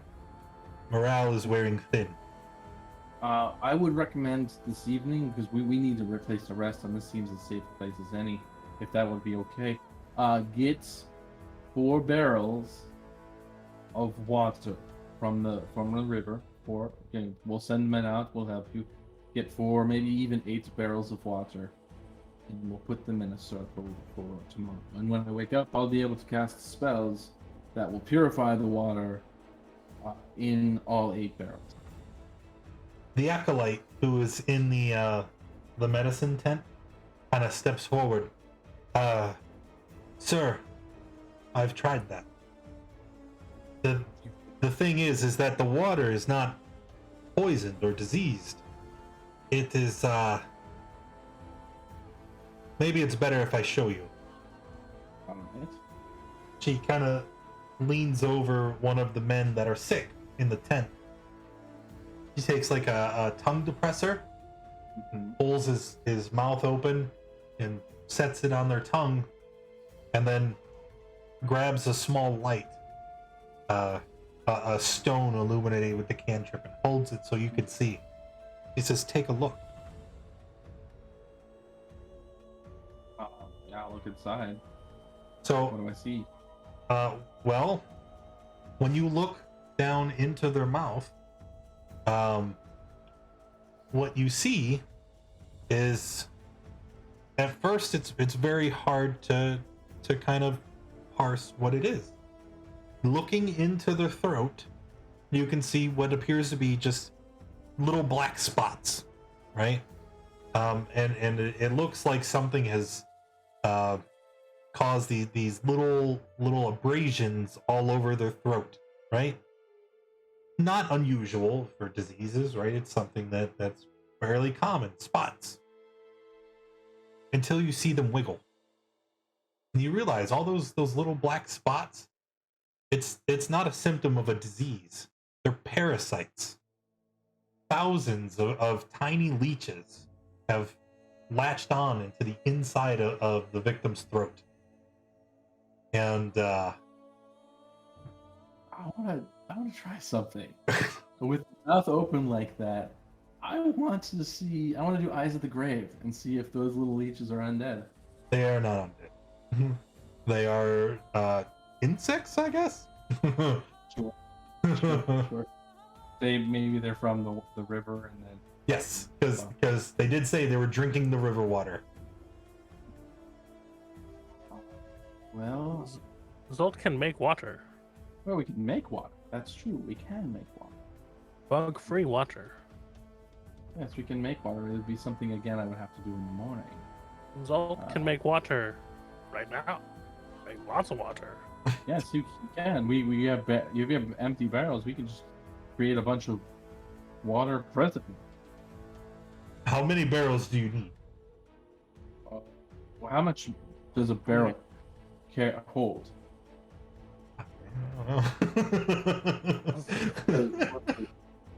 Capacity of a barrel. Googling. Gallon? I'll have my men start assembling barrels. I can make like 70 gallons of water. 70? Holy crap! At least 70 gallons of water. Because if we're taking a rest, 40 especially, gallons, I believe. it's 10 gallons per cast on level 1.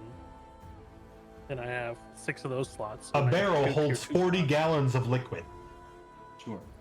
So, if he wants to cast, I mean, because we're at the end of our day, so you could literally blow all of them. If we're about to go to sleep, then I can make.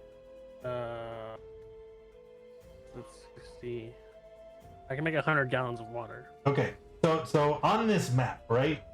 I see 1, 2, 3, 4, 5 barrels already. Nope, 6, 7. They have 7 barrels at their disposal. 3 of which are already filled with nasty, stagnant river water. We want those. So are you gonna empty those barrels and then fill them up with clean water, or what's the plan? Well, if he has 100 gallons and each barrel holds 40, then we only need 3 of the already empty barrels. The clean ones. And we don't need to worry about that nasty water cleaning. Just go with Ditch the nasty barrels. Yeah, they're infected. Get rid of them. Yeah, they're infected. They might have the leeches in them living on the walls. We don't Well want then, to. yes, please stay with us tonight. I will give you a tent and a cot. I'm sure that will be an accommodation you haven't had in a long time, and Yeah. any help you can provide to the camp would be greatly appreciated. Yes, we'll do what we can. And yeah, I'm happy we're taking a long rest here. In this, somebody else This has is the end of initiative. our day, right? Yeah, I think that's what you said. Well, actually, yes, it is. This is a nighttime encounter based on our random rolls. So, I know you said that the morale of these lads is quite low. Could Jeff make a performance check to try to boost their morale up by some, some local song that you may have heard about or something? Absolutely. Cool. And he tries to make it, not too abrasive or invasive. It's moderate. So, what about food? I know you guys are helping them with their water solution for a couple days. What about food? Do we have a plan for that, or are they just We should. on their own? I mean, we can probably give them some food, and then we'll have to start foraging a bit. Well, Zolt has rations. Did Zolt not eat? That's true. Like rations from Fandolin, I mean. I spent the 10 rations I had. Some super stale bread. I mean, stale bread versus nothing. You know? Starving. Yeah. I'm actually gonna prepare a different spell in the morning. Create food and water. It's a 3rd level spell, Sure. and I can cast that and then the next day. Okay. So then, well, Results. so we're hand supplementing over my their rations. water. We're supplementing their food. They should be able to survive for a couple days. And Commander Bonebreaker, or Breakbone, very vicious fellow, is so grateful. Oh, thank you, thank you. I mean, surely your generosity is too kind, but I'm afraid it is just Well- delaying the inevitable. I mean, the next morning when I wake up, I'll just blow my 2 3rd level spell slots and create 90 pounds of food and 60 more gallons of water. That's a lot. So That is a lot. that will hopefully tide them over. Oh wait, no, the food is bland. Well, okay, never mind. It only lasts for so long. Doesn't matter. They fill their bellies for now, and then I'll just cast it once then, because it'll only last for 20. sure. So just a 1st level spell, 45 pounds of food, 30 gallons of water. So, but again, he starts in. I do appreciate everything you've done, but what after this? We do not have the supplies or the men to make the trip up to Fort Balurian. I'm afraid we are just staving off our Well- inevitable doom. Maybe Maybe- instead of going to Fort Balorian, you should come with us for what was the name of the place? Imbala. again? Yeah, Imbala. And Bala. Yes, it's to the south of here, southwest of here. Southwest, about 2 days' journey. We've sent men scouting in the region, and I'd steer clear of Imbala if I were you. Oh, Why do you say that? The locals fear the place, say that it's inhabited by a witch. Oh, I don't care about that. I get along real well with them.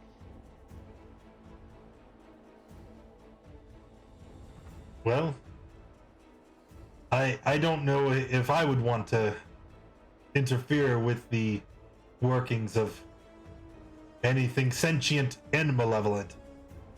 The lizards and the undead are enough as it is.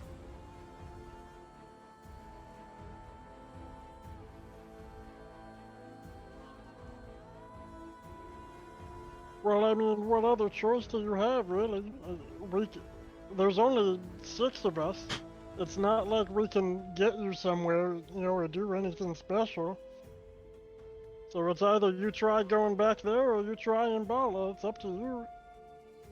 Well, I can offer this advice then. If you do head to Mbala, I would stay your weapon. I've heard that the witch is dangerous, but also not above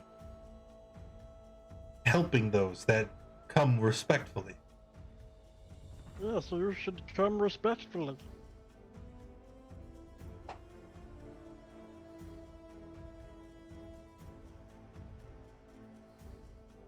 I'm just trying to keep you alive over here, you know? I appreciate that, and I do the same. Avoid Mbala. That is the best advice I can offer you, and the best thanks. You've done so much for our fort.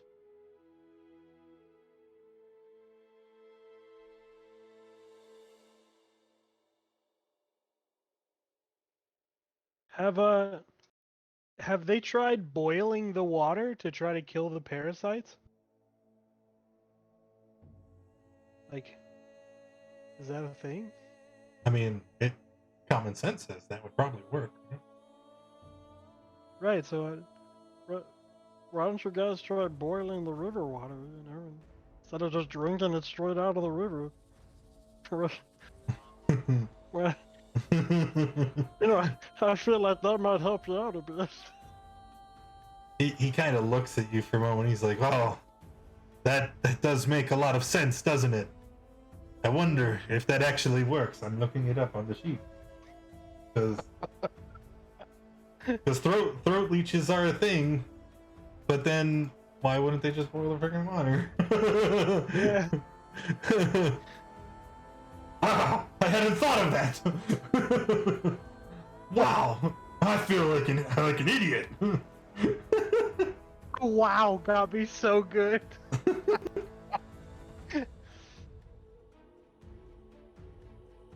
Oh man. Oh shit. So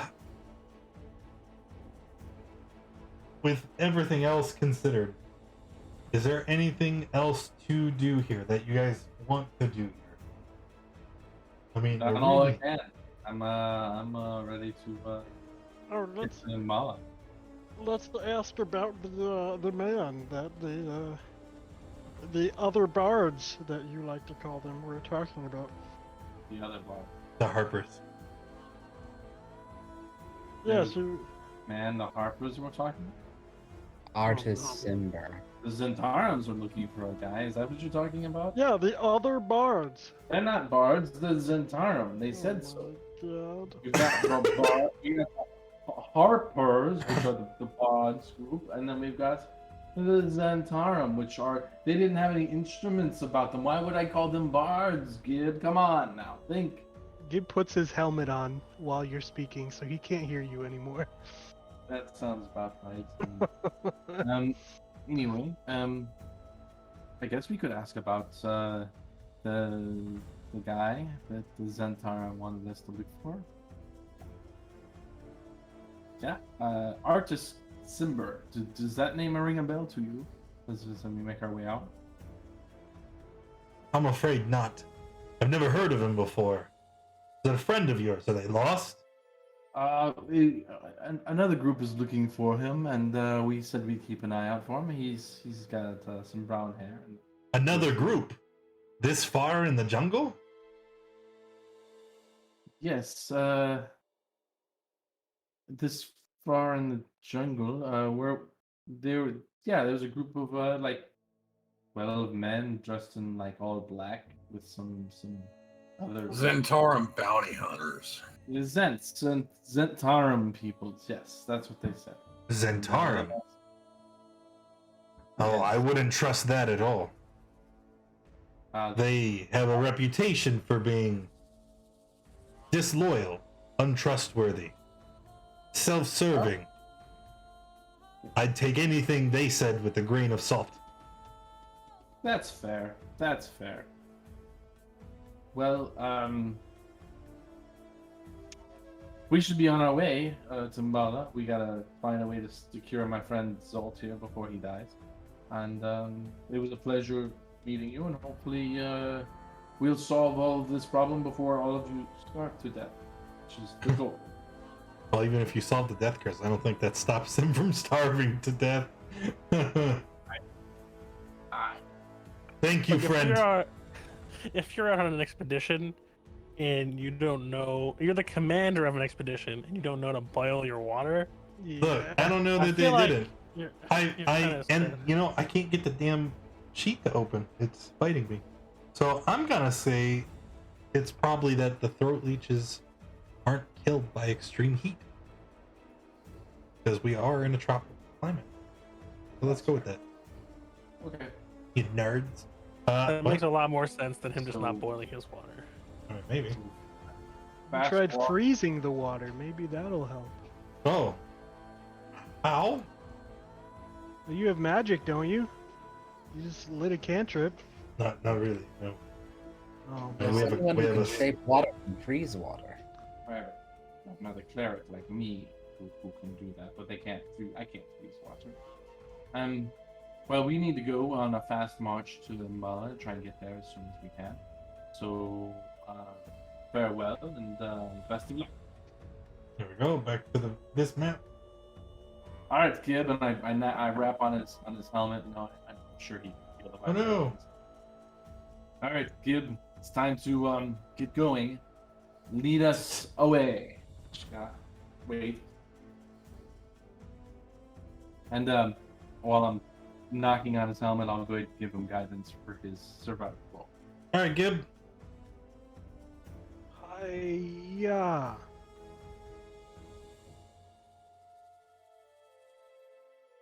Okay, and no encounters. Oh, So everyone's exhaustion. Do people have one level left, or is everyone else that now? I'm not tracking. People can track them. I think we should be done. We've had 2 long rests since that. Yeah, Something like that, yeah. because I know Alright. Gibbs good. Here we go. Mbala. All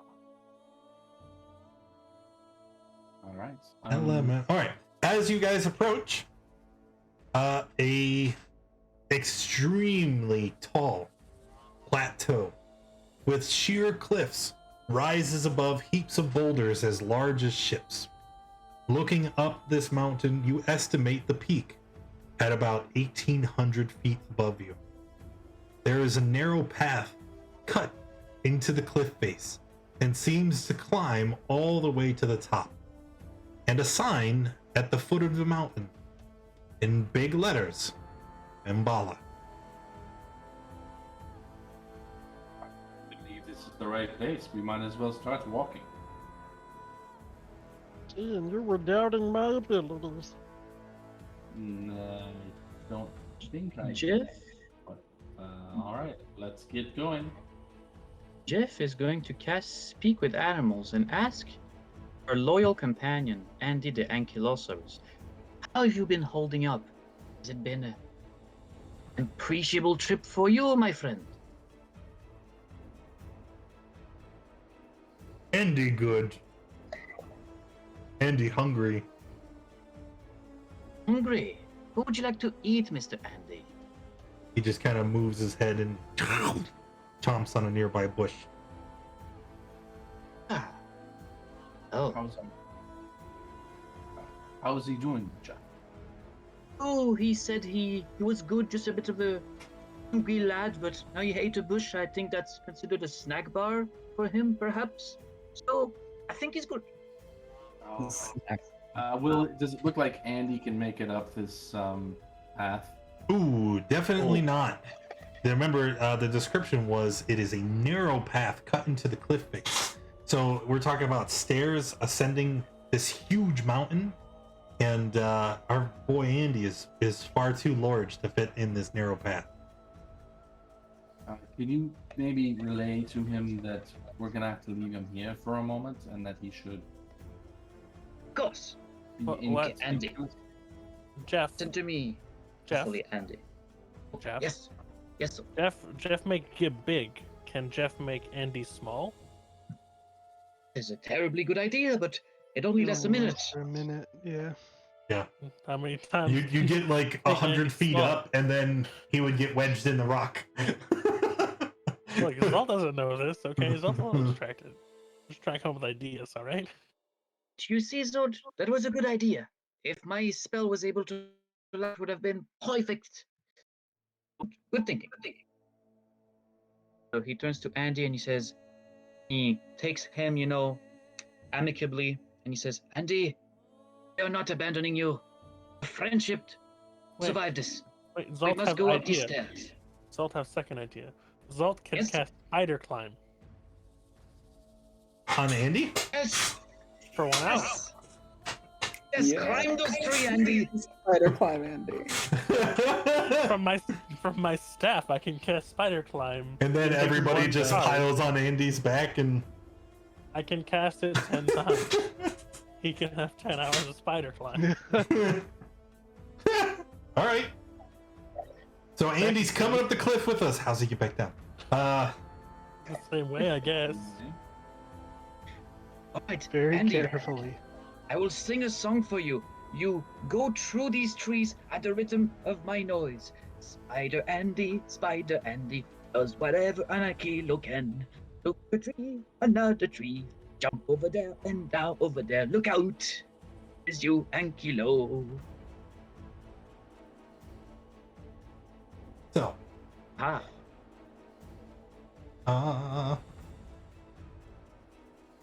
one second. All right. As you guys, so okay, Andy is walking up the side of the cliff. Are you guys taking the stairs then, or are you riding Andy up? Wow. I think maybe I You don't would be separated because he's walking up the side, and you guys are moving in. You get what I'm saying? I got you. I thought the path wrapped around it, but it goes in and up. Yeah, yeah. Oh, it yeah, goes I in. misunderstood completely. A narrow path is cut into the cliff face and seems to climb to the top. Oh. I thought it was like Hi, Chris. Thank you for Lord the of the Rings. for the when sub, they're man. walking on the Appreciate side it. of a mountain precariously. Yeah, I thought that's what it was too. You know what? Let's do it that way. It's less confusing. It's a spiral cut staircase that travels Okay. on the exterior of the mountain. Lord of the Rings style, per request. All right, everybody's making it up the mountain. As you guys climb up the mountain, right? The path is easy enough, although it is narrow and you have to travel slowly in order to not fall. Through many of the switchbacks, it is single file in order to travel. The ascent takes roughly 3 hours. So here is the first problem, because you have 100 minutes of spider climb. So that's like an hour and a half. I can cast it 10 times technically. Yeah, 10 times is an hour and a half. It's a 10-minute spell. What?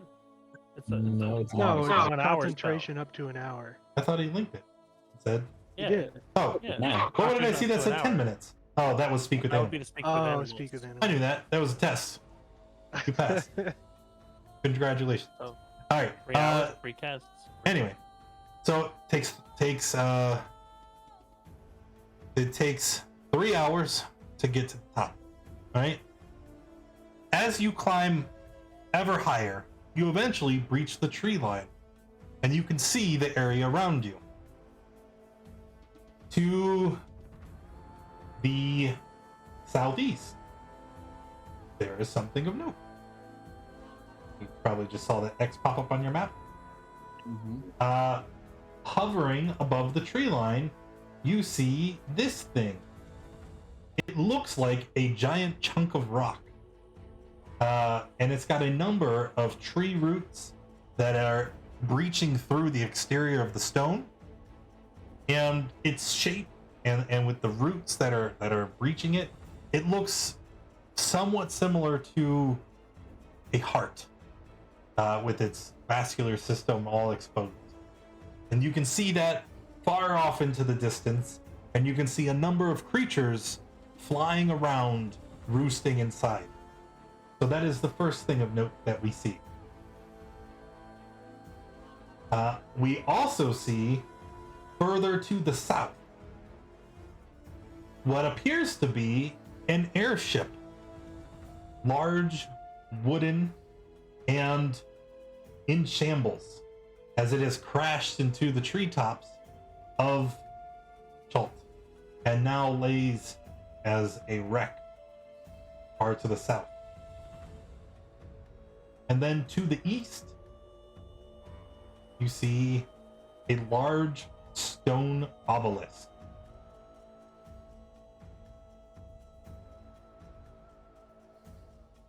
What we see.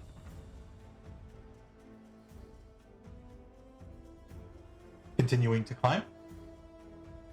Yeah, sure. All right. As you continue going up, the steps begin to widen, moving from 5 feet to a 15-foot wide crevice. And you can see that there are images now carved into the stone on the side of the steps. Images of jungle predators, flying lizards, erupting volcanoes carved into a shallow relief onto the walls in ways that make creative use of the natural shape of the rock. When you reach the top of the steps, you see that the steps emerge onto this plateau. It's a large, flat expanse of stone, and you can see there is a wooden gateway that was probably at one time very grand, that is now a decrepit and rotten structure. The gates that sealed this entrance are rotted away. Only the rusted iron hinges and reinforcing bands remain. In their place are heaps of human skulls. The skulls have been picked clean of all flesh, and the sun has bleached them white over centuries. They grin up at you from the roadway, and down from atop towering mounds where hundreds, if not thousands, of corpses had been piled high.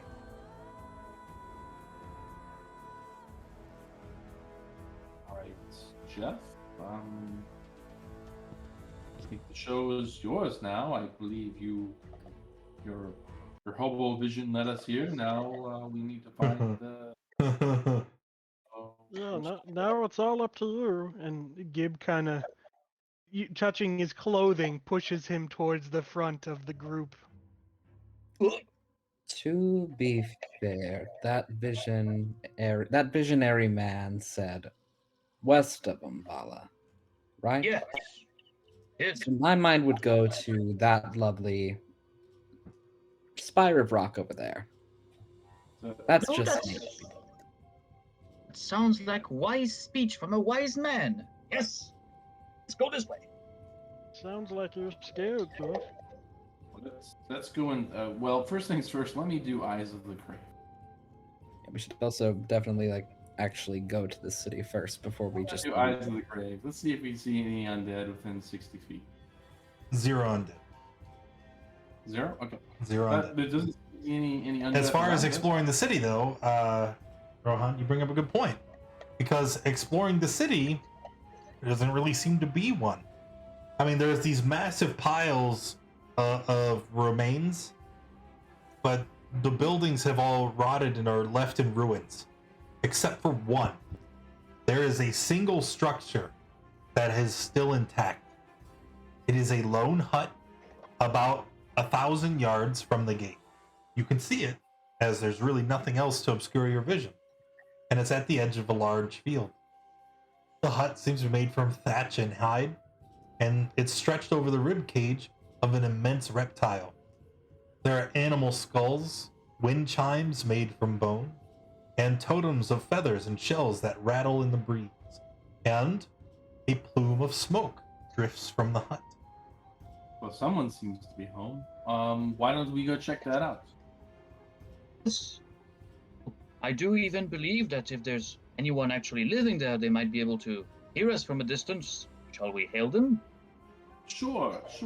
I'll just call out, "Hello, friends," and wave my hand again. You're like 1,000 feet away. There's no way. Walk I don't forward. know. Dangerous is loud. I think he could do it. Maybe. I'll just keep walking forward, and you're like, "This place is a mess. What happened here?" And when I get to about 100 feet of the hut, actually, when I get within 60 feet of the hut, I'm gonna Eyes of the Grave again. Okay. Still no undead. Okay. And Once I have as you approach, you can see there's someone shuffling around the hut, hunched over in an animal-like posture. Hello, Eventually, friend. you can see they turn and look in your direction. It's a human woman, impossibly old, crippled by arthritis, and apparently blinded by cataracts. Her dark face and bald head are outlined with streaks of yellow clay, suggesting the shape of a skull.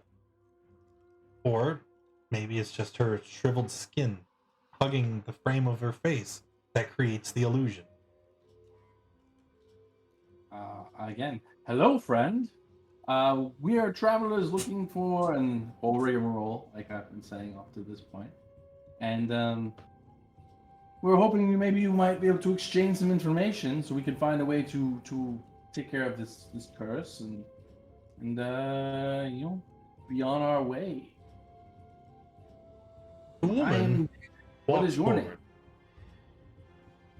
and as she walks forward, she says, "Well, this one goes by many names. The locals of Chult have called me Nanny Poo Poo for many years. But- Nanny Poo Poo. All right. But I've been called other things as well. I've traveled the world for centuries. I've been here. I've been on the Sword Coast. And it is there that we have met before." We met before? Yes, yes, indeed. Come, dearies. Would you like to have something to eat? We are fully stocked with food right now. I guess. No, no, I- I insist. I have recently returned to this home after a endeavor down the coast. And I have some fresh meat I would like to share with you. She turns around and she turns her back to you, and you can see that, she opens the door to her hut. There's a small stone oven that is belching the smoke that you had seen before. She opens the stove. She takes out a large pot with a covered lid. She sets it in the threshold to the door. Come, eat with me. Gibby, would you like something to eat? I did not tell her my name. She just straight up knows my name. X out. I will make my way in. I don't have a clock. You just step over the Yeah. pot. Yeah, do you need me to hold that for you? Maybe. We can get it No, out of it the- is a gift. You should open it. Partake of this bounty I have prepared. I'll open it up. What is it? What does it smell like? Well, it smells like cooked meat. There's potatoes and vegetables.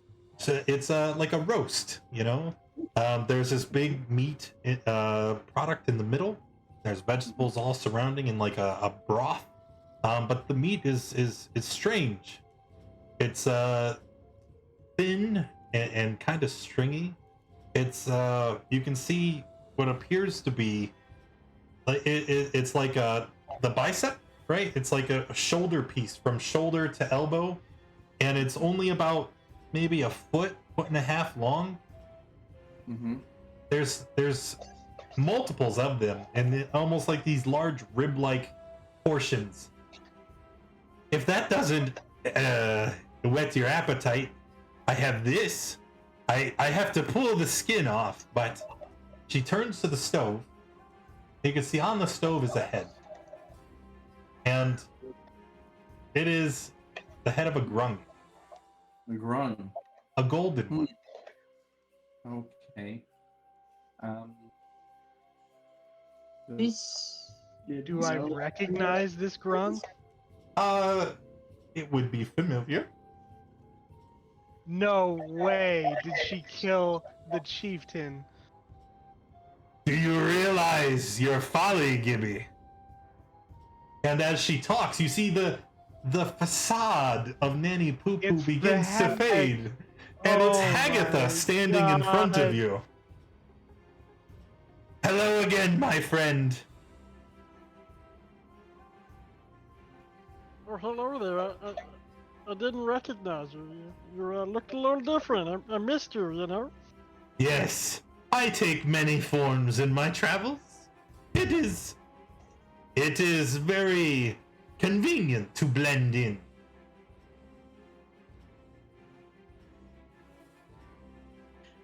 Well, this food sounds quite lovely, but is it gluten-free? I suppose it is. I'll give it a shot. Oh, Does it it is. look like what race does it look? Does it all look like it's made out of? It's all grung.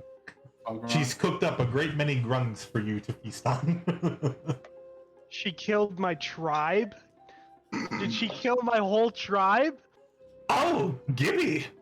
That is mighty of an accusation. It would be hard for you to become chieftain of a tribe that does no longer exist, wouldn't it? Oh my god. Oh. There is one problem, though. This thing. It would seek to lay claim to something that is mine.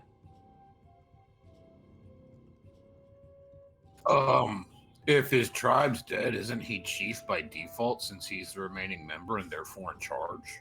There is no one to perform the ceremony. Without being a golden grung, he is doomed to fail. Oh. That's terrible. Don't worry, though, my sweet. And she pats you on the cheek. I cannot take what is owed yet. Is she immune to poison? Yes. Very much so. She's eating poisonous grungs, I would hope. You see, this, and she points to the mark of sacrifice. This says that when you die, your soul belongs to me.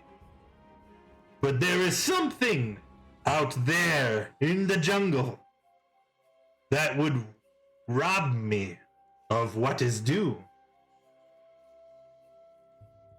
Unacceptable. And so, I will say I am at your service. Gib is literally awestruck. Like, he's filled with both rage at the fact that his clan is dead and rage at the fact that she has ruined everything. All, like, his You what? entire purpose for being here right now is gone. Well, I would say he has a new purpose. Now, Gib, before you raise your weapon in anger, I would say that until such a time that the death curse is removed, I can be a great boon to you and your friends. I certainly have no desire in relinquishing what is mine, and so it is in every bit of interest to me to assist. Can make Zolt not dying? I could. This is within my power. You see, Nanny Poo Poo is a blessed child of Merkle. And even though this curse is strong, the Lord of Bones is far stronger. And I know a ritual of transformation that would change you in such a way that death would not be able to touch you. May I make a religion check about this Lord of Bones to see if I heard of him? Oh, absolutely. Wonderful. I will proceed. Oh, interesting. Ooh, that's a pretty good roll there. So, Merkel, the Lord of Bones, is known as the Lord of the Dead in the Forgotten Realms. He is part of the Unholy Trinity, along with the Lord of Murder and the Lord of Tyranny. And Merkel's influence in Faerun is supposed to be stronger than any other god of death. Anyone else who claims the death domain.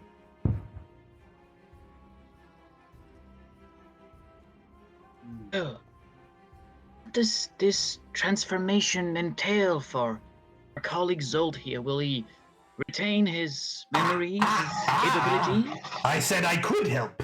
I did not say that I would. You So- see, there must always be an exchange. I could perform the ritual, but I need something first. What is it you do need from I us? feel like you've taken enough, don't you think? Jesus.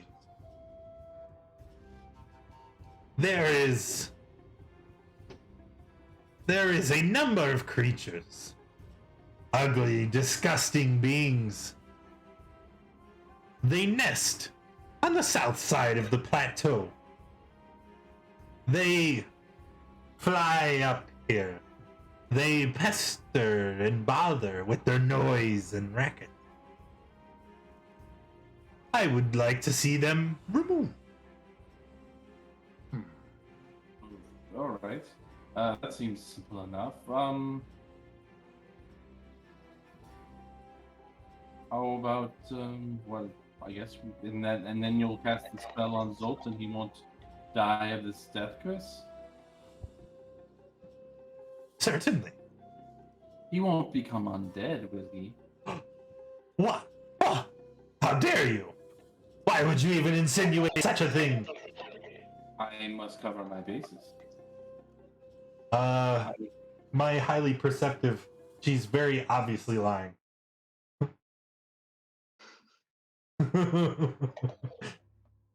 See, we can't have him become undead because if he does, that will Oh, but why not?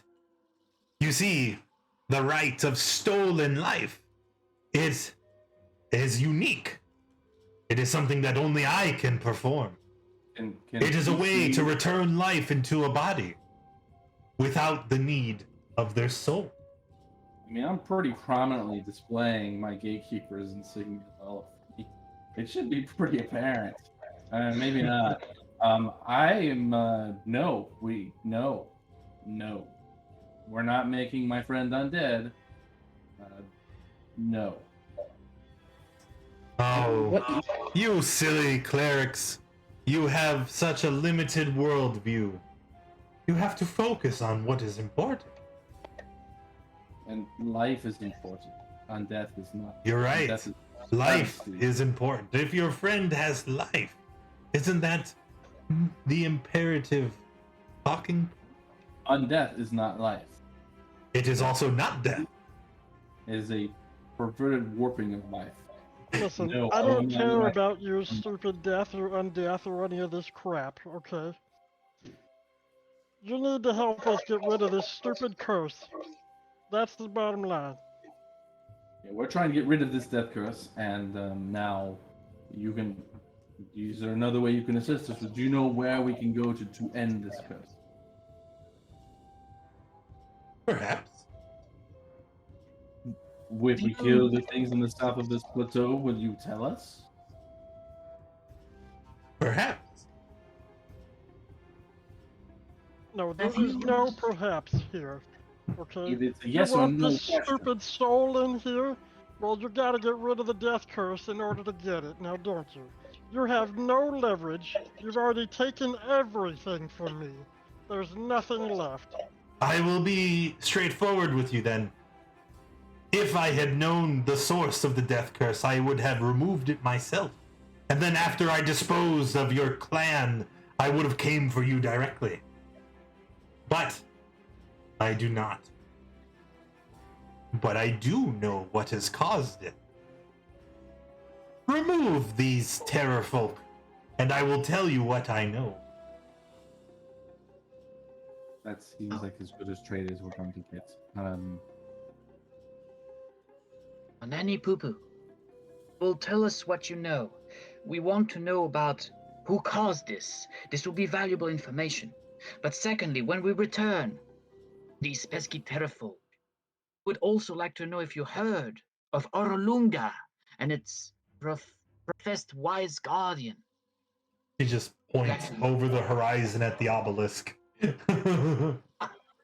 I give this to you freely. I want you to succeed. Rohan, you had a good idea there.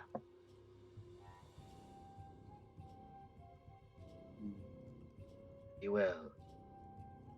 Turns to his party and Yeah. says, shall we go get rid of some seagulls? Before we leave, Gib walks over to the head of the chieftain, grabs it, and puts it in his pack. She smiles. Child,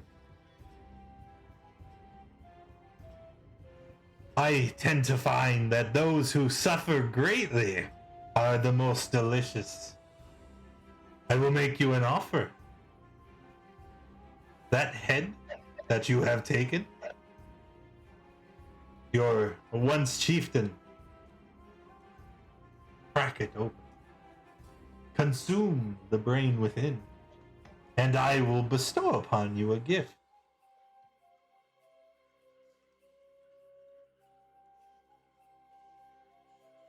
You realize,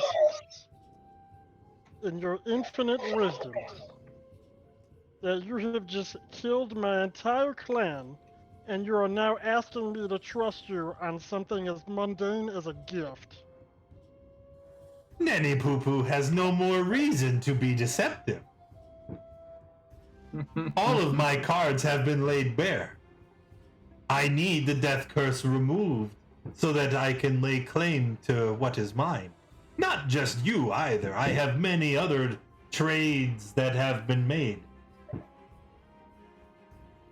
And you now, as my chosen champion, if you are willing to make trade once again, I would certainly give you gifts.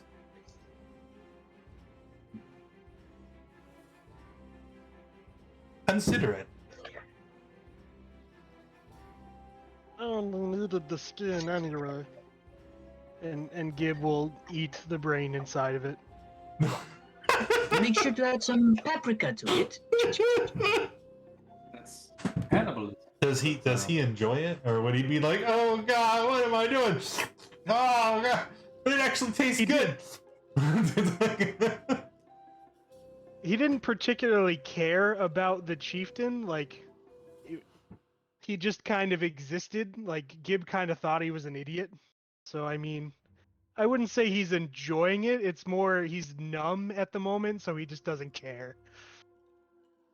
So as you give in to what the hag has asked you to do, right?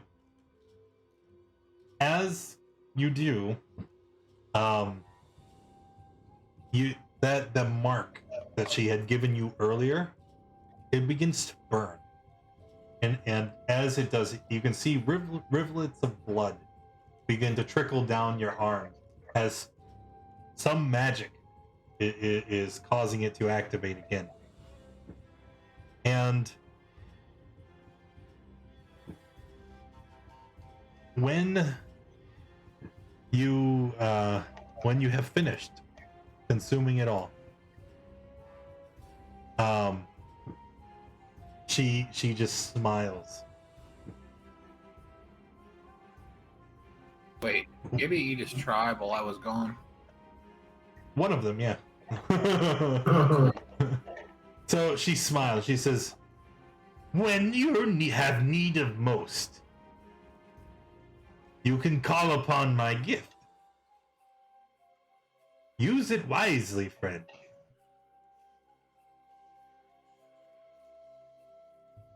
You don't even tell me what it is? It is a surprise. And she just kind of playfully boops you on the nose. You're a real character. And Gib takes the remains of the head and leaves. If you're truly curious, perhaps a demonstration is in order? No, because then you're just gonna make me waste the one time that I'm gonna see this power. But it is not something expendable. You can call on it again and again. Here, why don't we show all of your friends the gift that Nanny has given you? Go ahead, raise your arm to the sky. He does so. All right, Jeff and will step away slightly. as you raise your hand up, right, you hear a sound. It sounds almost like a war horn. It's familiar. It sounds like what the Grung used to use to organize raiding parties, like a shell horn being blown. And as you blow this horn, you see these eldritch beings rise up from the ground. In fact, there are 9 of them. Small Grung warriors wielding spears and daggers rise up from the afterlife. And the whole time they exist, they shout in pain, "What have you done to us, Gibby? Why have you hurt us in such a way?" As they swirl around and disappear. Gib just starts laughing hysterically. Some chieftain you've made me out to be. You are no chieftain. A chieftain would not have condemned his tribe mates in such a way, would not call their spirits out of the afterlife and pervert their slumber in servitude. You are no chieftain. We shall see. You'll regret this. Maybe I will regret this, but man, if it's not fun. Gosh. All right, I think that's a good stopping point for today. Yeah. Yeah, you've traumatized me enough for one session. But hey, I mean, so you are guaranteed to lose the bet against the hag, and all your friends and family are gone. But at least you can call them up and once a week. For Right. And this trauma was on a holiday, so it's trauma and a half. Oh, that's Well, right. That's I'm- right. It's double trauma. Yeah. I'm hopeful that because there's other Grung in here, so like I'm hopeful that the skin will help me in some way, because we don't know what the ritual actually entails. Ooh, that's But- true. Who knows? That's true. Maybe the gold skin is the key there. All right. So let's see. What have we accomplished? Well, we've A lot of traveled sadness. quite a bit. We've reached our first destination, made even more deals with the hag. I'm surprised you guys haven't learned yet. We helped the people. What do you mean, you guys? It wasn't you guys. It was you, All right, Gib. you guy. It was one of yous. Yep. We've made a deal with Nanny Poo Poo. We helped the people of Camp Vengeance. We fought off a swarm of ravenous undead, and we got information on the elusive artist Simber hiding somewhere in the jungle. That's quite a lot. You guys think that's worthy of a level up? Sure. Yeah, why not? You guys- Gibby did eat his tribe, so I mean, there is that. All right, we're level 6 now. Hooray!